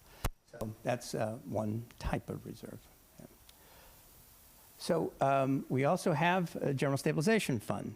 So I believe this number was close to $5,000, maybe $10,000 prior to town meeting last year, and this was one of the articles that you approved to put money into the general stabilization fund. We won't go back in terms of the back and forth about that, but this is the one thing that was voted, and now the fund has just over $1 million in it. Okay. Some other special purpose stabilization funds. So we've got an emergency response stabilization fund. This was funding that was provided for a development, Kevin informs me, it was a development in Maynard, and was helping offset some of the costs for the fire department. So this may be something we'll be looking at to, expend some additional money on it for fire needs. This one's interesting, only $857 left in this. This is the Concord Public Schools Technology Stabilization Fund. This was back in 2010. Most of that's been exhausted. So I think one of the things when we talk about on our policy committee is which of these do we want to end? This may be an appropriate time. We can talk to our friends in the school and look to see whether or not this might be something we want to move on from. There's also a Concord Public Schools Capital Stabilization Fund and the Middle School Stabilization Fund. Middle School Stabilization Fund's a little bit more active. Obviously, that's being used to offset the peak borrowing costs for the middle school. And this is part of that planning of using the stabilization fund to offset this cost, yes. Are we planning to transfer $1 million to free cash like we did last year? I don't think we've talked about that yet. Yeah. And the reason we didn't do it last year, transfer money from free cash into the stabilization fund, is that the original target amount for the middle school stabilization fund was $5 million, and we had achieved it with $4 million of transfers over time plus interest. So that it hasn't been discussed. Nobody's raised it. Right. It's something we could put on an agenda. Right. Is the concern that there would be, that the fund needs more money to offset, or, yeah? No, just that the original plan was to transfer, my understanding was to transfer $1 million every year. We're at the other time, though, now, where we're drawing it down. Yeah, because we're in and it's those time to peak draw it years. down now. So Oh, I it's- see what you're yeah. saying. I'm sorry, I misunderstood. But we'll discuss that. Yeah, we haven't Okay. really talked about Okay. that. We haven't lost sight of that, in other words. No, certainly not. Okay.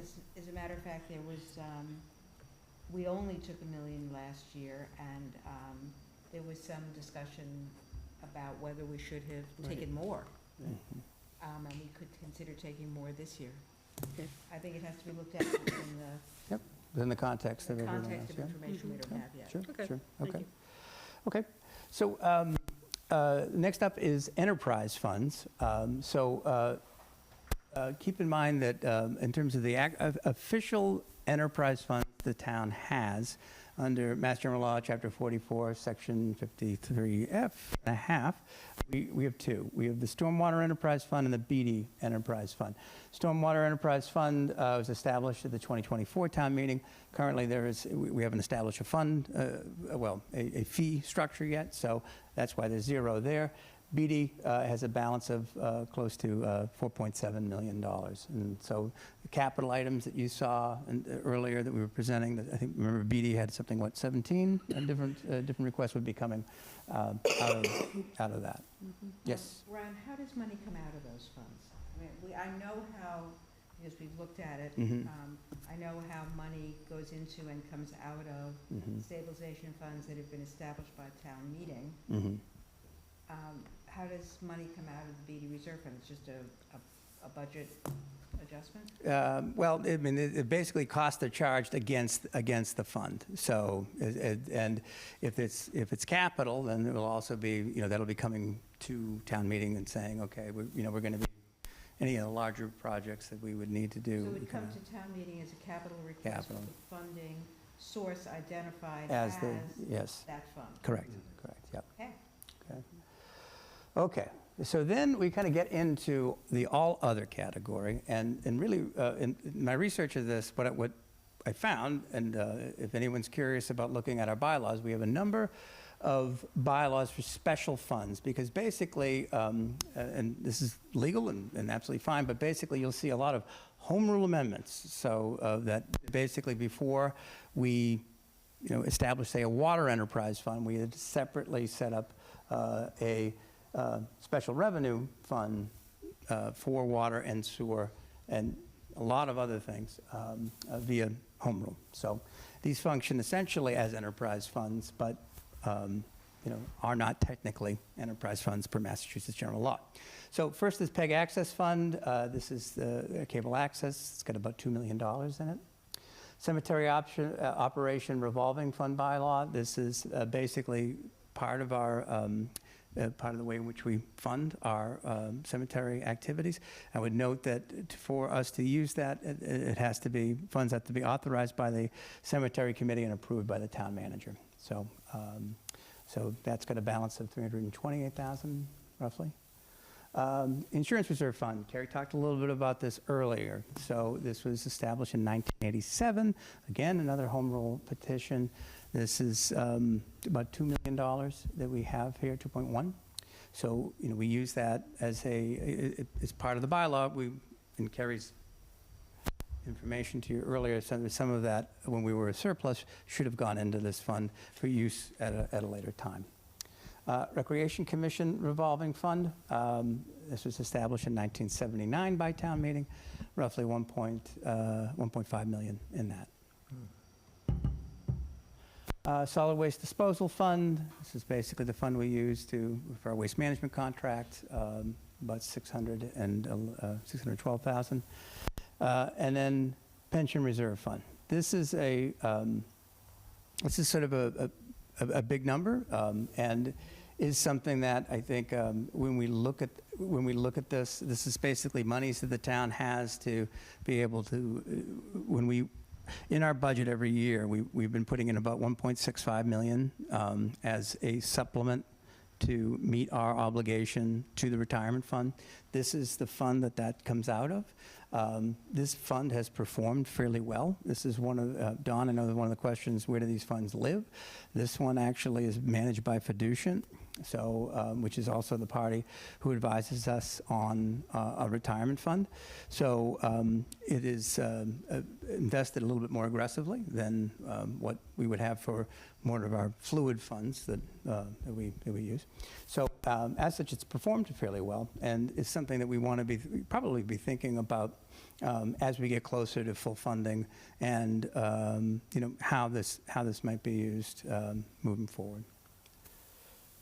So next, there's actually two different sewer special funds. One is the Sewer Department Revolving Fund for standard operating practices of the sewer fund.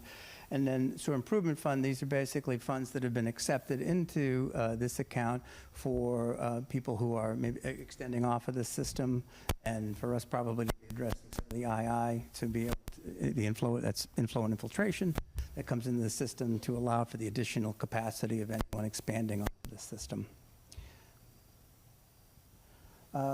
Water Department Fund has a balance of close to $3.4 million. I know that one of the uses, say, for this that I've been active on, they're looking to upgrade their water meters and have it tie so it's on the back end to the utility system. So that's something that's going to be happening. It just had that purchase, and for the meters themselves, they're going to be working on what to do next in terms of the installation and how that'll be. They're looking to do a lot of that in-house, but depending on the demand, maybe looking to hire another firm to do the installation and coordinate that. Municipal light plant, I would say this is not retained earnings. This is just where things stand as of 9/18, and a lot of people have been asking about the light plant and what they have available. Associated with that, the Telecommunication Enterprise Fund. This is the fund that we use to provide internet services through CMLP. The land fund, this was a separate question that was asked in the data request. And this basically is a fund for the town to sort of strategically set itself up to buy land when it comes up. One of the things that happens in a municipality, there are certain very attractive pieces or parcels that come up, but But the timing isn't always great, because you might want to buy something, but if you have to wait 1 year for town meeting to appropriate funds, that isn't necessarily ideal. So that's why you'd have a fund like this, but as you can see, it only has about 39,000 in it. So, yes, Carl? Is this the fund that's mentioned in a CPC application for, what is it, $600,000 to go into this? I haven't seen all the applications for the CPC. I think there's like over 20 or so. Carl, maybe you can give me a little more information. I'm trying to remember, but I thought this was the land fund that Okay. they're talking about, appropriating money through CPC to put it into this fund. No, Is that No, right? it's a new fund specifically for preservation of open space. So this one is more generic, Yeah. includes affordable housing, it could include open space, but Right. the CPC request is specific and limiting. Okay, thank you for the clarification. But I think it's good just to let you, to let you know there are certain places you can park some of these funds, and then it helps us meet other strategic goals as needed. It is getting late, Mhm. but I'm finding this to be particularly valuable because it seems like we have a lot of couch cushions with a lot of change. Yep. Right, that's, yeah. And we weren't, and it's very useful to see this all in one place and begin to Yeah. understand it. Sure. And then this is part of your request, so this is what I committed myself to try to get this information for you. This is also in the background information. I don't have any more slides. I know staring at my sorry mug for this part of your night is not how you would have otherwise wanted to spend your time. But be that as it may, we got a couple others here, Harrington House, Marshall Farm, and Barrett's Mill Farm. These are basically funds that, for the maintenance of those facilities and to keep them up. Parking meter revolving fund, that town meeting voted this year to close out that fund, so $60,000 will be appropriated for fund expenses, and the rest of it will be released for reappropriation. The reason why this number is here is because we haven't closed out our books, and this would be something we'd have to do. So it's there as a reminder to us as well to do that. And then there's also a parking meter revolving fund for handicap revolving fund, and those $5,500 are available for use for the Commission on Disability. Similar, the other piece that we were talking about with the cemetery group. Let's see. Okay, now we're at OPEB. So we talked a little bit about that. How we've been consistently, and that projection has continued contributions into the OPEB trust fund. This is another fund, Don, that's being managed by Fiducian separately. So this has seen a lot of growth, and I think that when the next update we receive on the OPEB from the actuary will show that we're just that much closer to meeting our goals on this. So, but it's a significant amount of money, but we have been making consistent contributions since way back in 2007. So if you think about that, close to 20 years worth of contributions into it, you'd expect to see that kind of balance in there. So. Finally, this is what Carlin was talking about earlier, which is the overlay reserve. This is 2.7, I think, prior to us putting in the 500,000 that we had committed to in FY26. So with those two items, I think we're going to be going back to the Board of Assessors and see what they might be able to free up. So that concludes the presentation. Thank you. Any questions? That's a lot of information. Thank you. So I know it's a lot of information, but I think it's, it's a good exercise for all of us to go through and understand, what's involved. It was a lot of work to put it together, which is appreciated, and it's a lot of really interesting information. And I think it'll be a great help to us, too, when we meet and talk about the other funds, having all that. I probably want to present that same information so that when we meet, all of us can see it again and think about that, because these couch cushions, as you put it, can be very useful depending on how you employ them, and can really provide some relief for us if we're tactical about how we use them. Other sources of funding other than just the leases. Going back to the original FinCom charter, I think in the 1920s, reporting on this in our annual report to the town was one of our duties. And in my tenure here, this is the first time I've seen the information. So thank you very, very much. Yes, It'll be in our, Carlin will, no doubt. I have Put a it in the space for report it, this ready year. to go. Carlin is is the pen this year, so everybody be careful. Okay. She has the power of the pen. Again, I apologize for the length of the presentation. It's No, just that that's there's a lot there, and I think being able to, you have the backup documentation, but I think seeing this kind of giving a broader overview of how it all ties together. Because there are multiple components of the entire presentation, but all of it it kind of gives you a sense of the complexity of what it takes through, why Kerry's job is so hard to be able to balance all of this. Yeah. And so there's a lot involved with it, and I'm glad to have gone through the exercise because it's Thank you. helped me It's great. better understand a lot of these things as well. So thank you. So Ryan, I've got the next piece, and it's telling me sharing is not turned on for this I'm webinar. going through a lot here today. And just while you guys are Great. settling that, does anybody have any quick questions online? This will be not your last opportunity to ask questions about the substance of this presentation. We'll be coming back to all of this. But really, Ryan, that was hugely helpful. And thank you, Carrie, also. I have one question. None of this information includes the gift accounts, right? Right, and that's conscious, actually, because we're trying to get, the gift accounts are available, we can get that information for you, but I think that the idea of this was really kind of things that fell more under the standard municipal umbrella.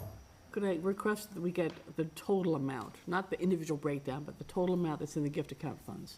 Okay, it probably would be more useful to get the breakdown, because in Yeah, terms because of they're how you. restricted. Each one is restricted. Well, yeah, it has different sets of rules for it, so, I'd be happy to do that. We have gift accounts and we have trust funds. You may be thinking of the trust funds. That's where the more money is. Think about Newbury Court. That's going to be created into a gift account. I know it hasn't occurred yet, Yes, but. okay. Let's just say we think about everything because it's our obligation to Sure, report yeah, on it everything. all.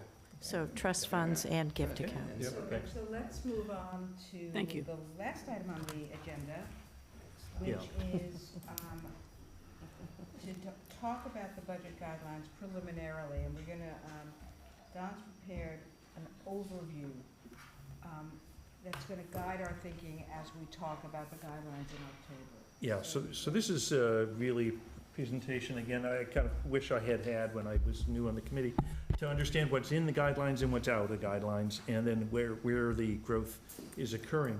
And I will say, sort of way of follow-up from our last time when I presented the metrics, the Congressional Budget Office issued an update last week of some of the metrics, and the only one item that informs our metrics, which was the employment cost index, and it went up about 0.2%. So I'll be incorporating that into our guideline metrics. Okay, so to begin with, the town spends money out of the general fund budget, and money comes in through rates and fees for the enterprise funds or other things I always thought were enterprise funds, but it turns out they were otherwise. But anyway, within guidelines, it was about 3/4 of the general fund budget. That's the budget we all vote on at town meeting.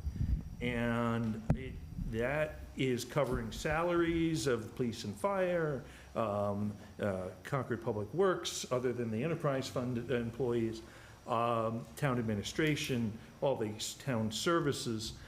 And then we have a vote on the Concord Public School budget. That's that's a guideline, subject to guidelines, and Concord's share of the regional high school within guidelines. And of course, guidelines are just that. They're not a mandate. They're a guide.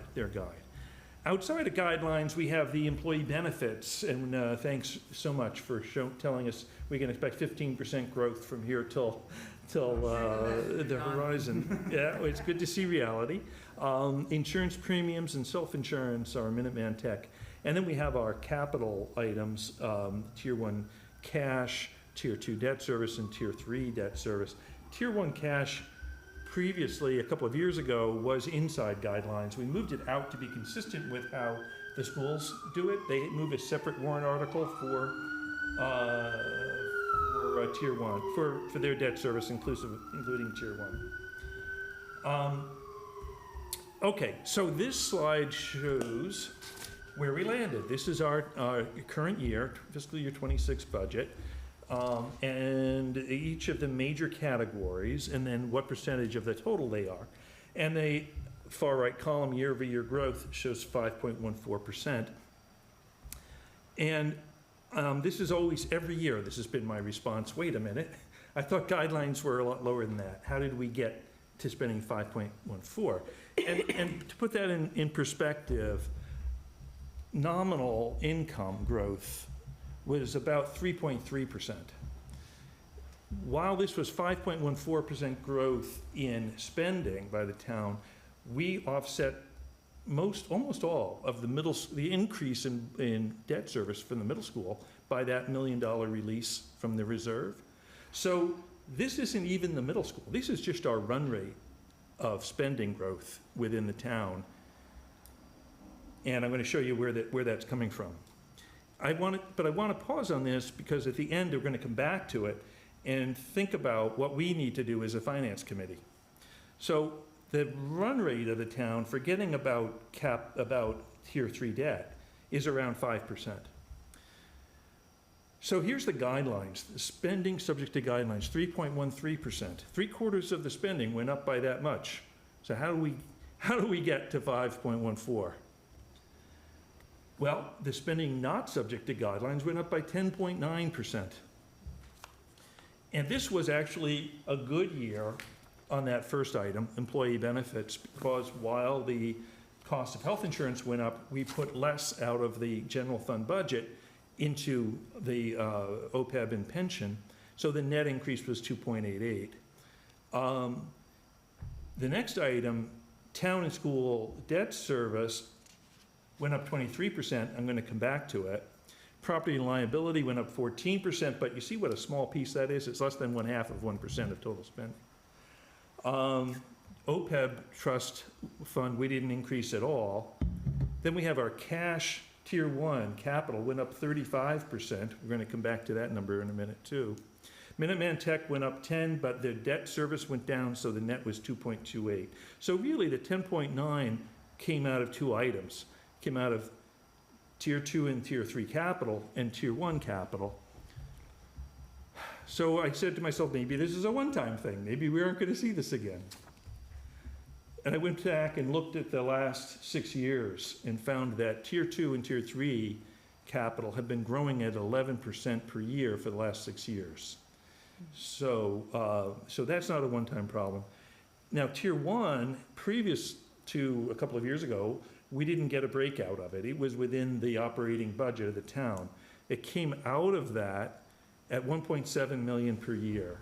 And the notes, I went back to that to see what was said at the time, was that was a one-time step up because we had spent so little during COVID and we needed to catch up. So that was a catch up, 1.7 million. The next year, tier 1 went to 2.1 million. This current year, it is 2.95 million, and we just heard that next year the ask will be 3.5 million, which is a further 17% increase. So I think we found where the problem is. You can see the 6-year CAGR of town government operations, the employee salaries, keeping the lights on, that's 2.7%. And the schools are also running around inflation. Those things, so what I always, heard at work was what gets measured gets done. And this is a great example of it. What gets measured, which is to say the guidelines, have been handled really, really well. It's the out of guideline spending that are killing us. And I think that it's important to add, we're looking at a year in which, well, I guess I'll say this on this slide. If we start at the bottom, you see the tier 3 capital. That middle school spending was 1.384 million. That's the additional debt service for the middle school. But we released $1 million from the reserve to offset that. So that nearly neutralized it. Tier 1 and Tier 2 spending by the town grew by 1.95 million. The growth in those two, 1.95 million. So That's the growth, that's why, how we get to 5%. Tier 1 capital, again, was up 35% this past year. So I would say that none of those items are subject to guidelines. So I did a little what if. I said, well, what if we had a guideline for Tier 1 and Tier 2 and said, hold them steady, don't increase it over the prior year? Where would we have wound up? If we had done that, total spending growth by the town would have been 3.62% instead of 5.14. 3.62 is really close to the growth of the income of the citizens. And when our spending grows faster than the income of the citizens, the town's taking a larger share of the income of the citizens. And that's been going on for years, and there's a point at which we have to figure that one out. So that's an interesting what if, I thought, to share with you. If we had just held it steady, flat, that's where we would have been. So I'd like to have a discussion among this committee to ask, can we continue this current rate of capital spending growth? And we just heard that it is continuing, that Tier 1's going to go up 17%, and Tier 2 with 8 and a fraction million, I don't know the growth rate, but so can we continue that? Because if we say yes, we'd say, well, before any Tier 3 capital, before any building projects, et cetera, we're in that 5% plus growth rate of the budget. 2 is, should we consider guidelines for Tier 1 and Tier 2 capital? Now, things are outside of guidelines are things there the town can't control, right? Like the rate of health insurance going up. But Tier 1 and Tier 2 capital are controllable. They're difficult conversations. And I don't think we should have a conversation about that without thinking about what the unintended consequences could be of slower growth, or what is some sort of a metric for other communities of how much do we have, how much should we be spending in Tier 1 and Tier 2 capital? What is the metric for debt service and for capital replacement? So we don't do something just in a knee-jerk way, but rather we think about the unintended consequences that are possible. And the fourth point I wanted to, I'd like to hear some discussion about is, should Tier 3 debt impact Tier 1 and 2? The reason I put that in there is because I was thinking, well, we knew going into the town meeting last year that if the roads funding was approved as excluded debt, it would reduce Tier 2. But we know what happens when you create a vacuum, right? There's more needs that we're waiting in the wings that can take its place. So, and all of these things are worthy things. It's not like anybody's being frivolous or wasteful. The question, though, is what can we afford? So I guess I would begin with that conversation. Where are we as a town versus our capacity to keep funding a larger share of our income into the town? And then should we, would it be more responsible to our charge if we also provided a guide on, in these categories? That's it. Lindsay? Yeah, well, thank you so much. I think this is like a really great starting point for probably a lot of discussions on how we can improve the guideline process. So thank you for putting this together. I know it probably took a long time. Just a couple of things that I struggle with, and this is something John's brought up a lot. The issue with, or not the issue, one of the challenges with guidelines is it makes the assumption that the baseline is appropriate from the starting point. So I think that applies to both this capital discussion and also our regular operating budgets. Like, are we starting from the right starting point when we say, okay, you can increase it 3%? So I think that's something that I really struggle with capital, and one of the reasons I suggested we pull it out, because why is, if we spent $100,000 on a police vehicle last year, why should we say we should spend 3% more on what? Like, we bought the police vehicle last year, so it's like, it should be more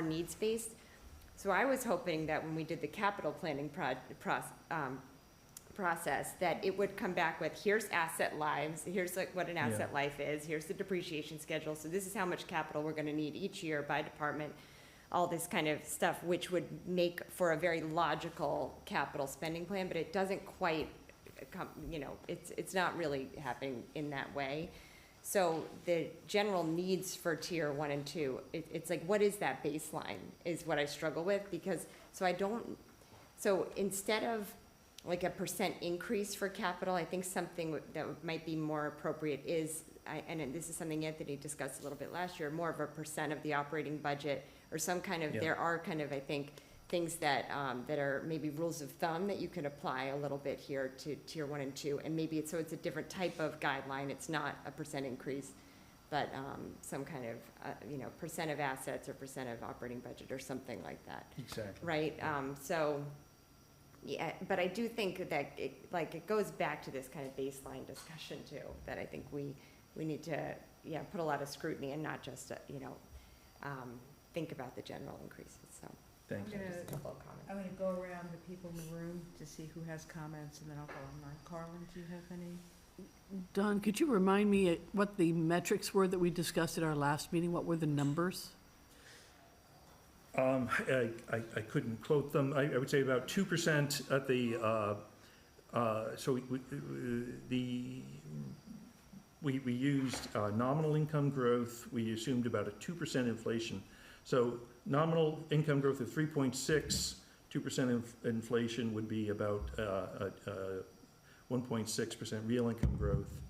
And we had employment cost index growing at about 3%. That's going to go up about 0.2% now. And then the Cost of goods was the imponderable. yeah, the chained CPI, which they did not update, was in the 2s. This is a hard thing, and I think this is something we have to come to grips with at some point, because costs rise sometimes in life they rise faster than income rises, and so even just maintaining a unchanged budget is an increase in the taxpayers' percentage of income. So it's a tough thing, and I think we're getting into that phase in the economy. Sorry, it's not really the answer you're looking for, but That's fine, that's good. John, did you have? I just think this is great. I think we're seeing the unintended consequences of excessive growth and excessive spend, and that this is a really good way to start looking at it. I think that preliminary we saw, I understand it's preliminary, but it was a bit shocking to see the amount of requests. Even though it's preliminary, I would think preliminarily you would say we just did a $27 million bond deal. I'm not going to ask for what was already in there, even like why should it even be concluded. So that spend slide really scares me, and I think it goes back again. We're just going percentages off of a denominator that we have no insight into, and I think that's really disingenuous to the town taxpayer, and it really, I don't think we live up to our responsibility of offering guidance when we're just assuming that this percentage is within norms when we don't know the base. And I go back to my suggestion of a zero-based budget, putting a committee together, a few of us, and or however, and going line by line, because I think till we do that, I don't have any faith in a percentage off of the number anymore. Yeah, I have a comment. I do like this discussion. I think that this will be a lively discussion, and I like going through this. But I do warn against, we do have a lever that we can use, and we open up the aperture and we see a difference. We don't want to overcompensate the lever that we normally use because of the things that we don't necessarily control, and we see the extra data. So if we were to say, have a knee-jerk reaction that says, oh, you know what, we're 5%, we wanted it to be 3%, so like we're just arbitrarily going to change that guideline to make up that difference, that might have a lot of unintended consequences when we have to deal with, employment increases, insurance, all these other things that, are outside of other people's control. And then I remember the first town meeting I ever went to, and, I think having both the schools and the towns work together with us to follow a guideline is a great thing, and we never really want to be in that conflict or hostile situation. So it's a complicated world. I think having information is a great thing. We'll just have to be careful on how we interpret and apply it moving forward. George, you have any? Yeah, I agree with John on a zero-based budget. When I was doing budgeting, that's the way we always did it every year. The first time you do it, it's a lot of work. But once you have that data set, then you can really dig into the numbers. And I think this is a great presentation. Thank you. Thank you. Anybody online have any thoughts? Pat? Pat first and then Erin. Hi. Okay, I am in favor of issuing some form of guidelines for Tier 1 and Tier 2, because I think the big picture is telling us we just can't continue like this. I do think Lindsay has an excellent point that it doesn't have to be based on the way in which we create metrics today on the operating side and then issue guidelines. I agree with her that we need some kind of understanding of the asset base, the depreciation schedule. Sorry, Paul, scrap value too. I know you always hammer me on that. But I look at the equipment needs in Tier 1 and I just kind of shake my head. What is that stuff? I'm sure, Ryan, you go over it with a fine-tooth comb, but I got to ask you, do you go to Ford and negotiate? We need X amount of equipment, give us a discount? Because those numbers are just bloody high. So I'm in favor of getting dirty and finding a way to issue some kind of boundaries on Tier 1 and Tier 2. Eric, you're up next. I agree with Pat. I think we should do something. I don't know that we should call it a guideline, because it is different. It'll be different by nature. But I think boundary is a good word. Some form of boundary around Tier 1 and Tier 2 capital. Put it out there for the taxpayers to consider at town meeting. Regardless of what we call it and whether we do it or not, I think sharing, essentially sharing the content, sharing the message in the slides that Dawn just presented in our report next year, that in and of itself would go a long way. I hear a lot from people who say, I'm getting buried in taxes, but your guidelines were so low. Why is it my taxes went up so much when the guidelines are so conservative? And this is one of the reasons why. It's debt and debt service. So if we do nothing else, I think at least surfacing this information through our report or through other channels would be really helpful. I just want to make one or two observations. One, I don't want to punish Brian and Kerry for coming to us with information at a preliminary stage. Right. And I think 100%. Brian was very Agreed. clear that the status of the internal process that's going on in the town now, the orderly process is going on, we're a little bit at the wish list part. So I think we should be talking about the principle of what our role should be in suggesting managing costs outside of the items that are traditionally in guidelines, without focusing on the specifics of the cost of a vehicle or whether that particular vehicle will even be part of a capital budget.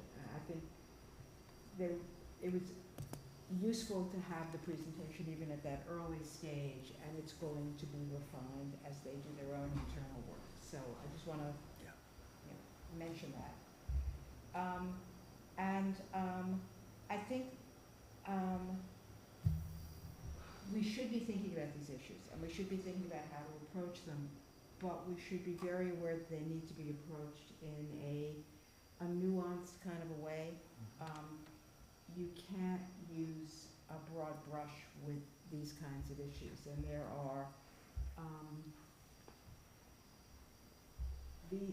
we're dealing with an accumulation over years of expenses on top of expenses. And, we can't expect to fix it in a single budgeting routine without, requiring compromises that cross over the line into sacrifices. And the third thing I would observe is that we're gonna hear from the schools next week. And, if you cannot address the overall tax burden that we're all carrying unless you are also looking at the schools, because they account for significantly more than half of the overall, of where our tax dollars go. They are the single biggest part of our budget. And it's good for us to be looking critically and thoughtfully at what the town is doing, and that's been the presentation today, and let's provide the same level of analysis, and hopefully we will have the same level of cooperation and transparency when we're dealing with the schools. And then let's talk about how we're going to think about these issues holistically and try and address the very significant increase in taxes that the town has seen over the last couple of years. So unless anybody else has any other comments, I've blown through my perfect record of always ending on time. So, and wouldn't be surprised if we blow through it again next meeting. So, does anyone else have any comments, anything they want to raise? Or should we entertain a motion to adjourn? Motion to adjourn. Second. Right. We don't need a roll call on this, right, No. Madam Clerk? We do not. We're adjourning at 8:47. Thank you. Thank-